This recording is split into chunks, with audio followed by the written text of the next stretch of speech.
Hello all the future officers, welcome you all to study Funda. कैसे हो दोस्तों? स्वागत है आपका आज की इस वीडियो में। वीडियो का टाइटल तो आपने देख ही लिया होगा। आज की इस वीडियो में हम बात करने वाले हैं how to score 12 marks in essay writing. ठीक है, तो आज से जो है हम फ्री लेक्चर्स की जो सीरीज है वो स्टार्ट कर रहे हैं दोस्तों। जैसे आपको पता है स्टडी फंडा हर साल जो है फ्री लेक्चर्स पेपर 2 के जो है करवाते हैं हम सब बच्चों को। बहुत सारे बच्चे आप में से ऐसे हैं जो पेपर 2 की टेस्ट सीरीज हुआ, पेपर 2 के जो है लेक्चर्स हुए, इन सब चीज़ों को अफोर्ड नहीं कर पाते हो, बट स्टिल हमारा कर्तव्य है कि आपकी हेल्प करें हम पेपर 2 को क्लियर करने में, राइट। तो ये है क्लास 1। सबसे पहले आप सब लोगों से रिक्वेस्ट है, चैनल को अभी सब्सक्राइब करिए, क्योंकि अगर आप सब्सक्राइब करते हो चैनल को और कमेंट करते हो और लाइक करते हो वीडियो को, तो उससे यूट्यूब को पता चलता है कि कोई व्यक्ति किसी के लिए कोई हेल्पफुल काम जो है वो कर रहा है। ठीक है, अगर आपने सब्सक्राइब अभी तक नहीं किया तो कर दीजिए, बेल आइकन को दबा दीजिए, ताकि नेक्स्ट वीडियो कभी भी आए तो आपको सबसे पहले उसके बारे में पता चल सके। चलिए शुरू करते हैं आज का वीडियो दोस्तों। सबसे पहले आप में से बहुत सारे बच्चे ऐसे होंगे जो बिल्कुल बिगिनर होंगे, जिन्होंने फॉर्म अप्लाई किया होगा, फर्स्ट टाइम सीएपीएफ एग्जाम देने वाले होंगे। उनके लिए छोटा सा मैं एक इंट्रोडक्शन देना चाहता हूं पेपर 2 के बारे में। सीएपीएफ असिस्टेंट कमांडेंट एग्जाम जो होता है उसमें रिटन एग्जाम में दो पेपर आपके होते हैं दोस्तों। एक होता है पेपर 1, एक होता है आपका पेपर 2। ठीक है, पेपर 1 जो आपका होता है वो होता है 250 मार्क्स का, पेपर 2 जो होता है वो आपका 200 मार्क्स का होता है। उम्मीद करता हूं इतना आइडिया आपको रफली अराउंड होगा। ठीक है, पेपर 2 की जब हम बात करते हैं तो पेपर 2 में आपका होता है 200 मार्क्स का पेपर होता है दोस्तों। 3 घंटे का पेपर जो है आपको यहाँ पे देखने को मिलेगा, 3 आवर्स। ठीक है, इन 3 घंटे में जो है आपको कंप्लीट पेपर 2 जो है लिखना होता है। थोड़ा सा मैं कहूंगा जो बिल्कुल फ्रेशर है, जिनको आइडिया ही नहीं है पेपर 2 के बारे में, तो प्लीज थोड़ा प्रैक्टिस करके जाना एग्जाम में, क्योंकि पहली बार जब एग्जाम में आप बैठोगे, अगर आप डायरेक्टली जाके लिखना स्टार्ट करोगे पेपर 2 में तो आपका पेपर कंप्लीट नहीं हो पाएगा दोस्तों। ये एक्सपीरियंस आप एग्जाम हॉल में करने वाले हो, इसलिए बेटर है कि आप अपना पहले से जो है तैयारी वैयारी सब करके जाओ। ठीक है, क्वेश्चंस की अगर मैं बात करूं तो टोटल 6 क्वेश्चन आपको यहाँ पे देखने को मिलेंगे। क्वेश्चन नंबर 1 जो है आपका, सबसे पहला जो क्वेश्चन आपका होता है वो होता है आपका ऐसे राइटिंग। 6 ऐसे आपके एग्जाम में आते हैं दोस्तों, 300 वर्ड का ऐसे आता है यहाँ पे। ठीक है, 80 नंबर के होते हैं टोटल, तो 6 में से आपको सिर्फ 4 करने हैं। 20 गुना 4 80, राइट। अब यहाँ पे आप देखोगे 300 वर्ड में लिखना है तो थोड़ा सा चैलेंजिंग भी है। सिविल सर्विस एग्जाम में जो है आपको 1200 वर्ड लिखने को मिलते हैं, तो वहां पे आप बहुत प्यारा सा इंट्रोडक्शन बहुत बड़ा लिख सकते हो, कंक्लूजन बहुत बड़ा लिख सकते हो। यहाँ पे कहना करना सब कुछ है, इंट्रोडक्शन भी लिखना है, कंक्लूजन भी लिखना है, मेन बॉडी में भी लिखनी है, स्कीम भी लिखनी है, सब कुछ लिखना है, बट लिखना 300 वर्ड में है। इंपॉर्टेंट चीज ये है, अगर आप वर्ड लिमिट ब्रीच करते हो, अगर आपने 300 वर्ड की जगह 350 वर्ड में लिखा है या 200 वर्ड में लिखा है, तो आपके नंबर कटेंगे यहाँ पे दोस्तों। ठीक है, तो इस चीज का ध्यान रखना है आपको बहुत खासकर। नेक्स्ट आपका टॉपिक होता है वो होता है counter argument. Counter argument total आपके 2 आते हैं, 20-20 नंबर के, 40 नंबर आपके काउंटर आर्ग्यूमेंट से होते हैं। इन सभी क्लासेस में हम आपको सब चीजें कराएंगे दोस्तों। कैसे काउंटर आर्ग्यूमेंट अटेम्प्ट करते हैं वो भी सिखाएंगे, ऐसे राइटिंग भी सिखाएंगे, प्रेशर राइटिंग भी सिखाएंगे, रिपोर्ट राइटिंग भी सिखाएंगे, कॉम्प्रिहेंशन भी सिखा देंगे, डोंट वरी। ठीक है, तो वीडियो को जो एंड तक जरूर देखना है आपको पूरा। ये वीडियो थोड़ा सा लंबा होगा क्योंकि पहला वीडियो है, काफी सारी चीजें आपको सीखने को इसमें मिलेंगी, तो एंड तक जरूर देखना। आपका सपोर्ट जो है वो बहुत ज्यादा जरूरी है हमें। नेक्स्ट आपका होता है क्वेश्चन नंबर 3, जिसमें आपकी 2 रिपोर्ट आती है दोस्तों। 10-10 नंबर की लिखनी होती है रिपोर्ट, और 20 नंबर टोटल आपके रिपोर्ट के होते हैं इसमें। ठीक है, फिर आपका चौथा क्वेश्चन आता है प्रेशर राइटिंग का। अब ये प्रेशर राइटिंग है, बहुत बच्चे जो है डायरेक्टली एग्जाम हॉल में जाके लिखते प्रेस है, उनको आइडिया ही नहीं है कि लिखते कैसे इसको, तो इसलिए मैं आपको कह रहा हूं इसका वीडियो 4-5 दिन में आ जाएगा, तो वो वीडियो प्लीज जरूर देखना। विद एग्जांपल मैं आपको समझाऊंगा क्या फॉर्मेट होता है, क्या रूल्स होते हैं आपके प्रेशर राइटिंग के। ठीक है, नेक्स्ट आता है आपका 5वां क्वेश्चन कॉम्प्रीहेंशन, जो हम बचपन से देते हुए आए, स्कूल में भी दिया है हमने, कॉलेज में भी दिया है। ठीक है, तो यहाँ पे आपका कॉम्प्रीहेंशन 20 नंबर का होता है। फिर लास्ट में आपका आता है मोस्ट इग्नोर्ड, ग्रामर सेक्शन, जिसको बहुत सारे बच्चे डायरेक्टली छोड़ के आते हैं, बट बिलीव मी, अगर आपको पेपर 2 क्वालिफाई करना है अच्छे नंबर से, ठीक है, तो आपको ग्रामर को बिल्कुल भी स्किप नहीं करना चाहिए। It is very very very very very important. 25 marks की ग्रामर आपके आती है, समवेयर अराउंड, ज्यादा नहीं। अगर आप ठीक ठाक प्रैक्टिस कर लेते हो, एग्जाम में क्वेश्चन अटेम्प्ट करते हो, तो मिनिमम आप मान के चलो 15-18 नंबर इजिली आप यहां से स्कोर कर सकते हो। ठीक है, 15 से लेके 18 नंबर, और ये 18 नंबर आपको बहुत बड़ा एज दिलाएंगे और स्टूडेंट के मुकाबले में। ठीक है, तो ये था आपका इंट्रोडक्शन पेपर 2 में क्या क्या आपका आता है। अब बात करते हैं पेपर 2 का जो सबसे बड़ा फोबिया है, पेपर 2 में सबसे बड़ा जो डर है बच्चों के माइंड में, बिल्कुल ऐसे हो जाते हैं कि पेपर 2 पता नहीं क्या हमें खा जाएगा। ठीक है, जो डर गया सो मर गया, आपने कहावत सुनी होगी, जो डर गया वो मर गया। इसका मतलब क्या है, अगर आप पेपर 2 से डरोगे तो डेफिनेटली आपका पेपर 2 कभी क्वालिफाई नहीं हो सकता, ये मैं आपको लिख के दे रहा हूं। ठीक है, तो पेपर 2 से डरना नहीं है, पेपर 2 का सामना करना है। कैसे सामना करोगे, समझ के कि भाई पेपर 2 होता क्या है, कैसे उसको करते हैं, कैसे प्रैक्टिस करनी है, कैसे क्वेश्चन अटेम्प्ट करते हैं, सारी चीजें जब हम आपको फ्री ऑफ कॉस्ट सब कुछ सिखा ही रहे हैं तो डरना किस बात का। ठीक है, चलिए आगे चलते हैं। पेपर के अंदर जब हम बात करते हैं सीएपीएफ एसी के पेपर के अंदर 200 नंबर का जो पेपर होता है वो आपका दो पार्ट्स में डिवाइडेड होता है। पहला पार्ट है आपका जिसको हम बोलते हैं करंट अफेयर बेस्ड पार्ट। इसमें जो है आपका 140 मार्क्स का जो है पेपर के अंदर सेक्शन है बेसिकली। ये चीज किसी ने बताई नहीं होगी आपको आज तक, बट मैं आपको बता रहा हूं क्योंकि मेरी जिम्मेवारी है आपको सब चीजों को जो है क्रिस्टल क्लियर करने की। सबसे पहले इसमें आप ऐसे देखोगे सीएपीएफ एग्जाम के अंदर 90% जो ऐसे आज तक आपके आए हैं वो सब करंट अफेयर बेस्ड के आए हैं दोस्तों। ये चीज आप जाके चेक कर सकते हो। 2023 का पेपर उठा लो, 22, 20, 19, 18, 17, 15, 16, 15, कितने का पेपर उठाओ सबके अंदर आपको करंट अफेयर बेस्ड के क्वेश्चन आपको देखने को मिलेंगे। फिर आपका आता है रिपोर्ट्स। रिपोर्ट भी आप देखोगे तो आपको करंट अफेयर बेस्ड की रिपोर्ट जो है देखने को मिलेंगी दोस्तों। देन आपका आता है काउंटर आर्ग्यूमेंट। काउंटर आर्ग्यूमेंट में भी मोस्टली जो आपके टॉपिक्स आते हैं वो आपके करंट अफेयर बेस्ड के होते हैं, यानी कि आपके 140 नंबर के जो है आपके करंट अफेयर बेस्ड आपको टॉपिक देखने को मिलेंगे। अब मेरा सवाल है उन कोचिंग इंस्टीट्यूट से, उन बच्चों से जो पुराने लेक्चर जो हैं 2-2 साल पुराने जो पहले रिकॉर्ड किए गए हैं उनको देखते हैं। आप मुझे बताओ जो चीज आप पढ़ रहे हो क्या आपके एग्जाम के लिए वो रेलेवेंट है? आपने किसी कोचिंग इंस्टीट्यूट को ज्वाइन किया है, वो आपको 2022 के लेक्चर रिकॉर्ड करके दे रहे हैं, हर साल वही दे रहे हैं, 22 में भी वही दिए, 23 में भी वही दिए, 24 में भी वही दिए। क्या आपको लगता है वो आपको एग्जाम में हेल्प कर पाएंगे? वो नहीं कर पाएंगे दोस्तों। रीजन बीइंग जितने भी आपके टॉपिक आते हैं उस पर्टिकुलर ईयर से आते हैं। एग्जाम्पल दिखाता हूं मैं आपको, ठीक है। सबसे पहला क्वेश्चन आप देखिए यहाँ पे, cyber attack a new kind of warfare, CAPF assistant commandant exam 2023 का क्वेश्चन है। आप देखो ये क्वेश्चन कितना न्यूज में था। India witnessed 13.9 lakh cyber security incident in 2022. Number of records exposed in cyber attack in 2022. Cyber attacks are arising, but there is an ideal patch. अब देखोगे जो एग्जाम आपका हुआ था, डेट इंपॉर्टेंट है यहाँ पे, 5 अगस्त के अराउंड जो है आपका एग्जाम हुआ था। जो न्यूज है आप देखो यहाँ पे 2 मार्च 2023 की है, 25 फरवरी 2023 की, यानी 6 महीने पहले की न्यूज है। तो आप खुद सोचो 2022 का आपको पढ़ा रहे हो, कैसे क्वेश्चन आपको करा पाएंगे? That is the only reason मैं कहता हूं महंगा रोए एक बार, सस्ता रोए बार बार, ठीक है। एक बार अच्छी जगह ज्वाइन कर लो, अच्छी जगह कोचिंग करो जहां पे आपको अच्छे से समझाया जाए, सिखाया जाए, ठीक है। ये एक एग्जांपल आपका ऐसे का हो गया। नेक्स्ट आपका नया ऐसे है, India is an emerging leader in the new world order, CAPF AC 2023 का दूसरा ऐसे है दोस्तों, ठीक है। अब देखो यूपीएससी की ना एक खास आदत है, कुछ टॉपिक ऐसे होंगे जिसपे वो डायरेक्टली पूछ लेता है, ठीक है, जैसे साइबर सिक्योरिटी का मैंने आपको दिखाया। लेकिन कुछ टॉपिक ऐसे होंगे वो डायरेक्टली ये नहीं कहेगा कि बताओ इंडिया का G20 का जो प्रेसिडेंसी इंडिया ने किया था उसके बारे में लिख दो, नहीं, वो टाइटल थोड़ा चेंज करेगा लेकिन लिखना उसमें आपको वही चीज है। फॉर एग्जाम्पल यहाँ पे आप देखोगे India is an emerging leader in the new world order, तो इसमें आप क्या चीज लिख सकते हो? 2023 के अंदर आपको पता है इंडिया ने G20 होस्ट किया था, 17 फरवरी का जो है न्यूज है यहाँ पे आप देखो 2023 का। यहाँ पे आप देखोगे 1 फरवरी का है, उसके बाद यहाँ पे आप देखोगे चंद्रयान का है, ठीक है। तो इंडिया जो है एक एमर्जिंग लीडर कैसे बन रहा है, ठीक है। चंद्रयान का आप एग्जांपल इसमें दे सकते हो, G20 को हमने होस्ट किया वो आप एग्जांपल दे सकते हो। ये पिछले साल की न्यूज के अकॉर्डिंग मैं आपको बता रहा हूँ, ठीक है। तो इस ऐसे के अंदर आपको ये सब चीजें जो है मेंशन करनी पड़ेंगी, ठीक है, तब आपको अच्छे मार्क्स यहाँ पे मिलेंगे। नेक्स्ट है आपका capital punishment is a deterrent for the heinous crimes. I think ये जो है आपका काउंटर आर्गुमेंट का क्वेश्चन है, ठीक है।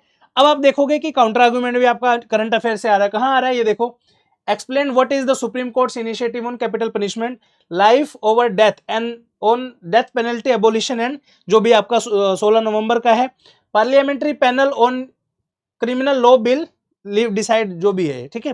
तो ये सारा का सारा आपका करंट अफेयर की न्यूज है, डायरेक्टली इनके बेसिस पे जो है आपका ये सब टॉपिक्स आते हैं। नेक्स्ट देखो आप रिपोर्ट पे आ जाओ।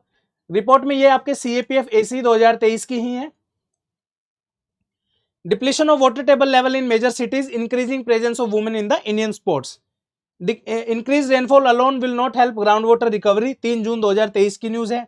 14 मई 2023 की न्यूज है। 19 जून 2023 की न्यूज है। एग्जाम से जस्ट पहले वाला जो महीना आपका था उससे क्वेश्चन आपसे पूछे गए हैं, ठीक है। इधर देखोगे आप, PV Sindhu sails into the women single pre quarters Commonwealth Games 2022, Priyanka Goswami और जो स्पोर्ट्स के पर्सन थे। तो डायरेक्टली आप देखोगे करंट अफेयर बेस्ड के जो है आपके क्वेश्चन यहाँ पे आपको देखने को मिलेंगे, ठीक है। वापस आते हैं स्लाइड पे। मैंने आपको बताया था कि ये तीनों जो सेक्शन है यहाँ से आपका 140 नंबर का जो है आपका सेक्शन पूछा जाता है, जो कि प्योरली आपका करंट अफेयर बेस्ड का है। अब आप कहोगे कि सर इसको रेडी कैसे किया जाए? इसको रेडी आप दो तरीके से कर सकते हो, या तो आप कोई मंथली मैगजीन फॉलो कर सकते हो या फिर आप न्यूज़पेपर पढ़ सकते हो। मंथली मैगजीन बहुत सारे लोग विजन आईएएस के रिकमेंड करते हैं, मैं भी रिकमेंड करता हूं कि आप पढ़ सकते हो, बट आपकी इतनी अंडरस्टैंडिंग होनी चाहिए कि उस मैगजीन से आपके काम का क्या है, ये बहुत इंपॉर्टेंट है। ऐसा नहीं कि अंधाधुंध में सबने बोल दिया विजन पढ़ लो तो अपने विजन आईएएस की मैगजीन उठाई उसको पढ़ने लगे, ऐसा मत करिए। पहले अंडरस्टैंड करो कि आपको उसमें से डाटा निकालना कैसे है, ठीक है, वो भी मैं आपको बता देता हूं।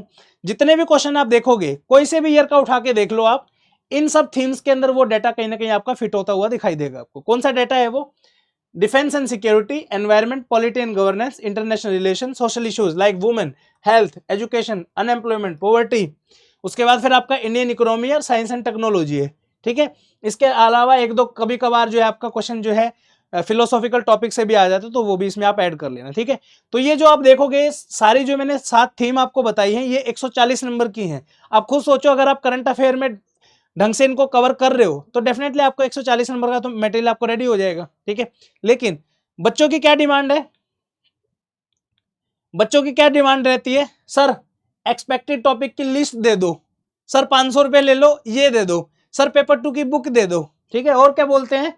सर कोई पीडीएफ दे दो, सर कोई पेपर 2 के नोट्स दे दो। भाई पेपर 2 के नोट्स थोड़ी होते हैं, समझ रहे हो आप? एक्सपेक्टेड टॉपिक की जो लिस्ट है वो बच्चा मांगता हुआ अच्छा लगता है जिसने सब कुछ पढ़ लिया है, ठीक है, जिसने ये सारी थीम जो है कवर करी अच्छे तरीके से, उसको पता है नेक्सलिज्म क्या होता है, माओइज्म क्या होता है, ठीक है। उसके बाद आपका इंटरनल सिक्योरिटी क्या चीज होती है, कैसे हम ड्रोन को उसमें यूज कर सकते हैं, कैसे आर्टिफिशियल इंटेलिजेंस को यूज करेंगे, साइबर अटैक क्या है, लोन वुल्फ अटैक क्या है, जम्मू कश्मीर की मिलिटेंसी क्या है, नॉर्थ ईस्ट की मिलिटेंसी क्या है, इन सब चीजों के बारे में आपको पता होना चाहिए। आप क्या करते हो? टॉपिक की लिस्ट उठाई, फलाने कोचिंग की, हमारी भी ज्वाइन करते हैं बहुत बच्चे, मैं मना नहीं कर रहा हूँ, ठीक है। लिस्ट ले ली, उसमें अच्छा ये टॉपिक दे रखा है, इसको रट के चला जाता हूँ, पेपर में आएगा लिख दूंगा, पेपर में देखा क्वेश्चन कुछ और ही पूछ रखा है, मुंह लटका के बैठे हो एग्जाम में। ऐसा एग्जाम क्लियर होता है क्या? नहीं होता है दोस्तों। जिस चीज को आप बिल्कुल ये मान रहे हो ना कि ये तो यूं चुटकियों में हो जाएगा, वही चीज आपको धोखा देगी एग्जाम में, मैं आज आपको बता रहा हूँ, ठीक है। इंस्टेड ऑफ रनिंग बिहाइंड, ये लिस्ट ले लो, वो लिस्ट ले लो, टॉपिक की लिस्ट करा दो, बुक दे दो, फलाना ढिमकाना, अपना सोर्सेज के ऊपर बैठो जो मेन है आपको जो पढ़ने, ठीक है। ये टॉपिक मैंने आपको बता दिए, इनके ऊपर खुद की रिसर्च करो, खुद से अपने नोट्स बनाओ। डिफेंस के एंड सिक्योरिटी के आपका टॉपिक बताऊं कितने हैं, देख के आप हैरान रह जाओगे, ठीक है। जस्ट अ सेकेंड, ये हैं डिफेंस एंड सिक्योरिटी के आपके टॉपिक्स, बता दूं क्या क्या है। इंडिया एंड नेबरहुड, सबसे पहले आपको यह पता होना चाहिए भारत और उसके पड़ोसी देश कौन कौन से हैं, किसके साथ कौन सा बॉर्डर लगता है, किस बॉर्डर पे क्या क्या चैलेंजेस है, बताना जरा कौन सा आप में से बता पाएगा। बहुत कम बच्चे ऐसे होंगे जिनको पता होगा इंडो नेपाल बॉर्डर पे हमारे क्या चैलेंजेस है, इंडो भूटान बॉर्डर पे क्या चैलेंजेस है, कौन सी फोर्स उसको गार्ड करती है, ठीक है, बताइए। तो ये जब आपको पता ही नहीं, आप डायरेक्टली कुछ भी खरीद लो, किसी का भी नहीं होने वाला उससे सिलेक्शन, ये चीज आपको अंडरस्टैंड करनी पड़ेगी, ठीक है। उसके अलावा लेफ्ट विंग एक्सट्रीमिज्म है, पता ही नहीं आपको क्या है लेफ्ट विंग एक्सट्रीमिज्म, कहां से शुरू हुआ था, क्या क्या डिमांड्स है इनकी। Insurgency in the north east है, टेररिज्म है, जम्मू कश्मीर का इशू है, आपसपा क्या होता है, साइबर अटैक क्या है, एमर्जिंग टेक्नोलॉजी उसका रोल क्या है, सोशल मीडिया है, money laundering, drug trafficking, lone wolf terrorism, bio terrorism, hybrid warfare, space weaponisation, indigenous defence sector, illegal migration, इतने सारे टॉपिक हैं। आप विश्वास नहीं करोगे, अभी सीएपीएफ के इंटरव्यूज ले रहा हूं मैं बच्चों के, ठीक है, अभी करंटली, पता है कितने कितने अटेम्प्ट देके बैठे हैं। कोई बच्चे ने 3 अटेम्प्ट दे रखे हैं, किसी ने 4 दे रखे हैं। क्यों दे रखे हैं? उनसे मैंने पूछा कि भाई आपका चौथा अटेम्प्ट है सीएपीएफ में, क्यों नहीं अब तक क्वालिफाई हुआ? उनका सिर्फ एक ही आंसर था, सर राइट गाइडेंस नहीं मिल पाई, ठीक है सर, मुझे प्रॉपर पता नहीं था कि क्या क्या सोर्सेज फॉलो करने हैं। मेहनत बहुत बच्चे करते हैं, जेन्युइनली बहुत बच्चों को टाइमली जो है गाइडेंस नहीं मिल पाती। कई बच्चे ऐसे हैं जो अंधकार में ही घूम रहे हैं कि ऐसे ही हो जाएगा बिना मेहनत करे, बिना मेहनत करे कुछ नहीं होगा भाई। और मेहनत करने के बाद भी कोई गारंटी नहीं है, अगर आप पूरी जज्बे से मेहनत करोगे, भगवान को लगा कि हाँ यार इस बच्चे ने मेहनत की है, तो ही फल मिलेगा, नहीं तो नहीं मिलता, ठीक है। तो ये चीज है भाई, तो ये रिक्वायरमेंट है आपकी एग्जैक्टली कि आपको करना क्या है। सबसे पहले नॉलेज और फिर प्रैक्टिस, ठीक है। मैं उम्मीद करता हूं कि जितने लोग इस वीडियो को देख रहे होंगे अभी तक आपने अपना नॉलेज डेवलप कर लिया होगा। आप किसी और कोचिंग को फॉलो कर रहे हैं, हमें कोई दिक्कत नहीं है, बहुत सारे कोचिंग है, नाम नहीं लूंगा किसी का मैं यहाँ पे, फिर नहीं तो कंट्रोवर्सी हो जाएगी, ठीक है। फिर वो गाना आता है ना कि ना लेके कर दे कंट्रोवर्सियां, तो वो वाला काम नहीं करना है अपने को यहाँ पे, ठीक है। तो ये आपके नॉलेज है, मैं ये मानता हूं कि आपने कहीं से भी तैयारी की है, किसी भी कोचिंग को फॉलो किया है, अगर उन्होंने आपको ये सारे टॉपिक कवर कराए हैं तो आप बढ़िया राइट डायरेक्शन में जा रहे हो, ठीक है। डिफेंस एंड सिक्योरिटी का आपके पास डाटा होना चाहिए, ठीक है, कौन सी स्कीम गवर्नमेंट की है, समाधान स्कीम है, रोशनी स्कीम है, कितने सारे स्कीम्स गवर्नमेंट ने निकाली हुई है, ठीक है। तो ये आपके फिंगर टिप्स पे होनी चाहिए। उसके बाद आपकी पॉलिटी गवर्नेंस की है, इंटरनेशनल रिलेशंस की है, इंडिया का इजराइल के साथ क्या रिलेशन है, अभी ईरान ने उसके ऊपर अटैक कर दिया, उसका क्या इंपैक्ट पड़ेगा इंडिया के ऊपर। तो ये सारे ना आपकी बुद्धि में होने चाहिए कि भाई सोच सको, सोचने की तो बात है यार सारी, अगर आप सोच पाओगे तो लिख दोगे, कोई दिक्कत ही नहीं है। अगर आप उसी भीड़ में हो कि वो लिस्ट वाली भीड़ में अगर आप हो तो भीड़ ही हो भाई, ठीक है, फिर कुछ नहीं हो सकता, ठीक है। उसके बाद सेकंड चीज क्या आती है, नॉलेज आपकी डेवलप होगी बहुत बढ़िया, उसके बाद है प्रैक्टिस। एग्जाम हॉल में खाली नॉलेज से भी काम नहीं चलेगा आपका। रीजन बिंग आपकी नॉलेज बहुत अच्छी है लेकिन आपने प्रैक्टिस एनफ नहीं की है। वहां पे क्या होता है पता है, एक ऐसे छूट जाएगा, एक रिपोर्ट छूट जाएगी, ठीक है, उसके बाद 2 ऐसे छूट जाएंगे। मेरे सामने बैठे हैं, हंस रहे हैं बैठ के यहाँ पे, एक ऐसे खुद छोड़ के आए हैं, ठीक है ना। एग्जाम क्वालिफाई है नो डाउट, बट एक ऐसे का आधा छोड़ के आए हैं क्वेश्चन। ऐसे का ही था ना सर, किस चीज का था, ऐसे था ना। फिर तो ये चीज है, तो ये क्या है, लैक ऑफ प्रैक्टिस का नतीजा है, ठीक है। आपकी इतनी प्रैक्टिस होनी चाहिए, 3 घंटे में पूरा 200 नंबर का पेपर आप करके आओ। ये मान के चलो, इन्होंने तो चलो क्वालिटी का नहीं पता मुझे कैसा क्या लिखा है, बट 1-2 ऐसे जो आपने छोड़ दिया ना 20-30 नंबर का, you are out of the competition, सच बता रहा हूं मैं आपको, ठीक है। तो सेकंड चीज क्या है, नॉलेज आपकी बहुत बढ़िया होगी है। सेकंड चीज आपकी प्रैक्टिस। कैसे कर सकते हो आप प्रैक्टिस, टेस्ट सीरीज से कर सकते हो, किसी भी कोचिंग ज्वाइन कर लो। अगर आपको लगता है कोई अच्छी टेस्ट सीरीज प्रोवाइड करता है, टाइम पे आपके टेस्ट चेक कर रहा है, उसके इवैल्यूएशन आपको दे रहा है, आपका फीडबैक अच्छा दे रहा है, टेस्ट के बाद डिस्कशन भी प्रोवाइड कर रहे हैं, तो वो कोचिंग बढ़िया है, उनका ज्वाइन करो टाइमली, ठीक है। फिर आपका फ्री यूट्यूब सीरीज हम चला रहे हैं आपके लिए, सारे टॉपिक कराएंगे जो भी आने वाले इंपॉर्टेंट है, ठीक है। ये आप सीरीज को फॉलो कर सकते हो। फिर आपका आता है डेली आंसर राइटिंग प्रैक्टिस। अब डेली आंसर राइटिंग प्रैक्टिस में ना 1-2 ग्रुप है नो डाउट, बट यार उस ग्रुप का खुद सोचो, जब आपकी कोई कॉपी चेक नहीं कर रहा है तो उसका फायदा क्या हुआ। आके यूट्यूब जो आप खुद, एक कॉमन सेंस वाली चीज है, एक टॉपिक मॉर्निंग में कोई कोचिंग आपको प्रोवाइड करता है, इवनिंग में उसका आपको सॉल्यूशन दे देता है, वीडियो सॉल्यूशन लगा ले, ऑडियो सॉल्यूशन लगा लो, ठीक है। वो चीज तो हम फ्री में कर ही रहे हैं, मॉर्निंग में आपको टॉपिक देंगे, रात को आके वीडियो बता रहे हैं, तो उसका फायदा क्या हुआ। डेली आंसर राइटिंग प्रैक्टिस वो बढ़िया है जिसमें आपकी डेली बेसिस पे कॉपी चेक हो, चाहे वो आपकी फिजिकल कॉपी चेक हो जाए या आपको कोई ऑडियो फीडबैक दे दे, ठीक है, ऐसी ज्वाइन करो, ठीक है ना।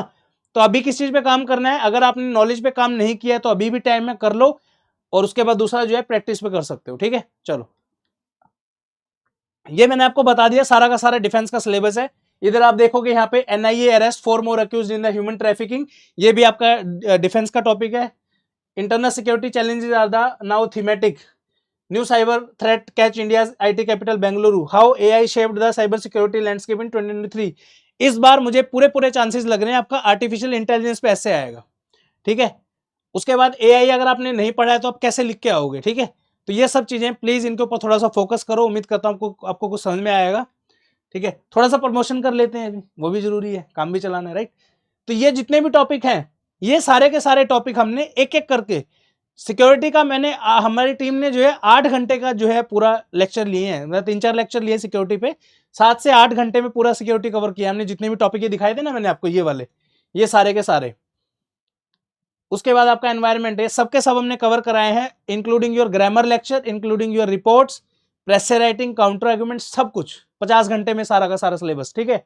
ये कोर्स है अवेलेबल है, यहाँ पे आप जाके वीडियो लेक्चर भी देख सकते हो, साथ में आपको 5 टेस्ट भी मिलेंगे लिखने के लिए, ठीक है, ताकि आपकी प्रैक्टिस भी साथ के साथ हो जाए। स्टडी फंडा ऐप पे अवेलेबल है, वीडियो के डिस्क्रिप्शन में लिंक मिल जाएगा, जाके एनरोल कर सकते हो, ठीक है। चलिए अब बात करते हैं ऐसे राइटिंग के बारे में। ऐसे राइटिंग के बारे में और ज्यादा बेहतर आपको गौरव सर बताएंगे। I would like to welcome Gaurav sir on the stage, podium, जो भी आपको बोलना है वो बोल सकते हो आप, ठीक है। ये लीजिए सर, अभी आप ये पूरा कराइए, ठीक है। Yes sir.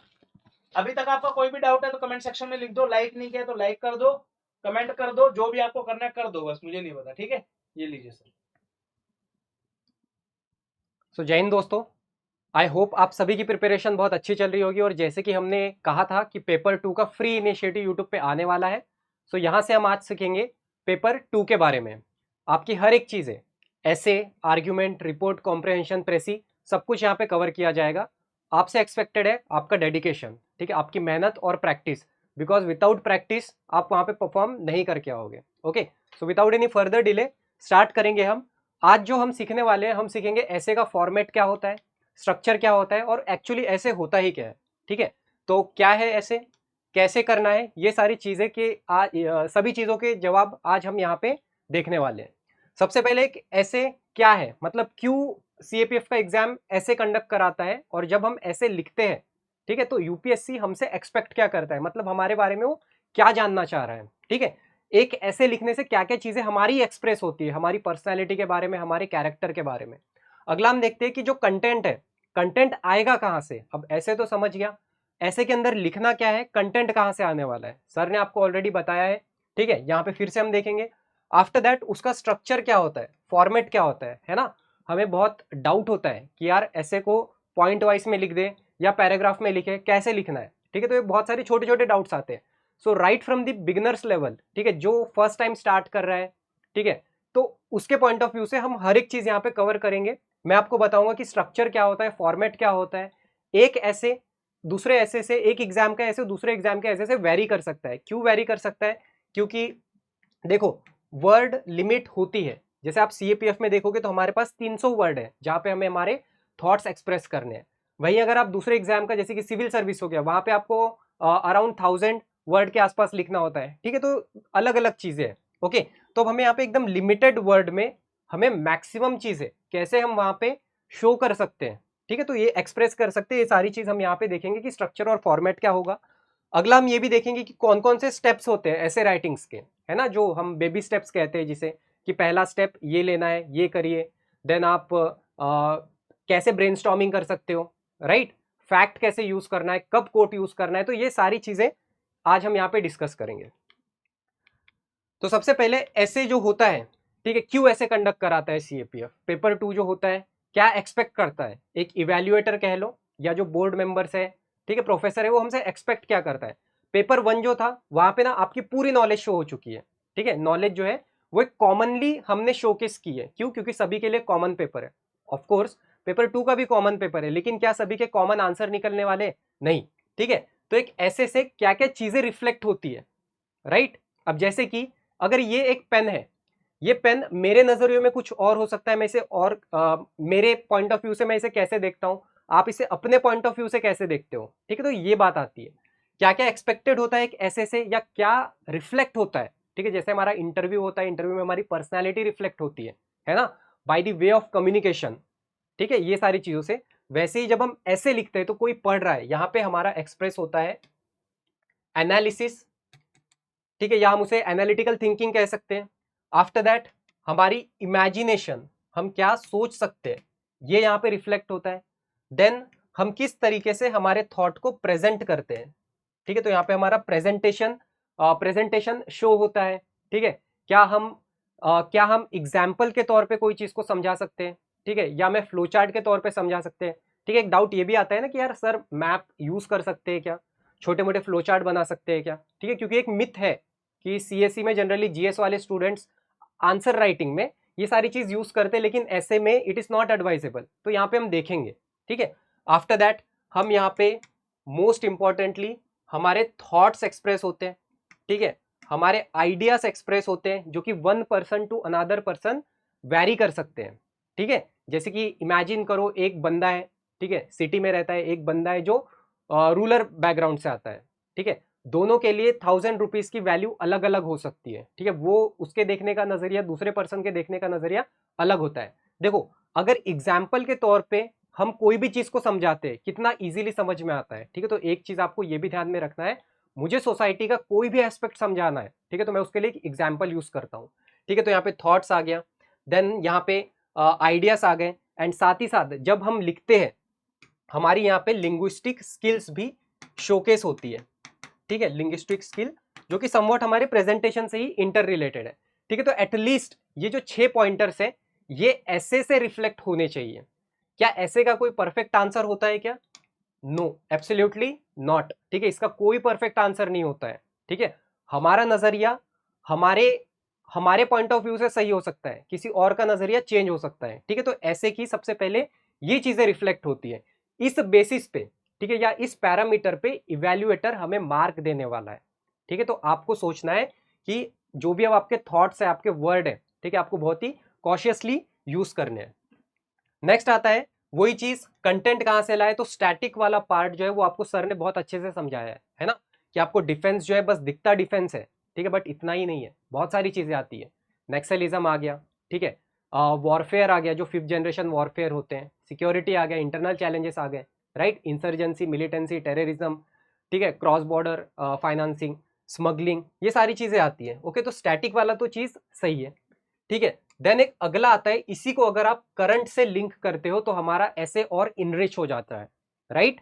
जैसे कि अगर मैं बताऊं कि जैसे अब हम बात करते हैं कि जो हमारा डिफेंस सेक्टर है, हम आत्मनिर्भरता की तरफ बहुत बढ़ रहे हैं, इंडिजिनाइजेशन की तरफ बढ़ रहे हैं, है ना, उसी को अगर मैं लेटेस्ट एग्जाम्पल के साथ अगर रिलेट करता हूं, ठीक है, हमारा first aircraft carrier almost 70% indigenise था, ठीक है, हम यूएस से हाईली एक्यूप्ड ड्रोन्स इंडक्ट कर रहे हैं, है ना, तो ये सारे क्या है करंट अफेयर, इससे शो होता है कि बंदा बंदे का सिर्फ स्टैटिक नॉलेज ही नहीं है, साथ ही साथ वो करंट अफेयर में भी जियोपॉलिटिक्स में इंटरेस्ट रखता है। और आपको पता है that being an defence aspirant कह लो या यूनिफॉर्म फोर्सेस एस्पिरेंट कह लो, हमारे लिए जियोपॉलिटिक्स कितनी इंपॉर्टेंट है। ओके, तो करंट अफेयर के जो डेटास होते हैं, ठीक है, कोई भी मैगजीन फॉलो करो, कोई भी आप फॉलो कर सकते हो, न्यूज़पेपर फॉलो करो, बेस्ट है, ठीक है। लेकिन देखो, न्यूज़पेपर फॉलो करो या करंट अफेयर मैगजीन फॉलो करो, दोनों अगेन इंटर रिलेटेड है, बिकॉज जो न्यूज़पेपर में आना है वही चीज हम करंट अफेयर में ऐड ऑन करते हैं।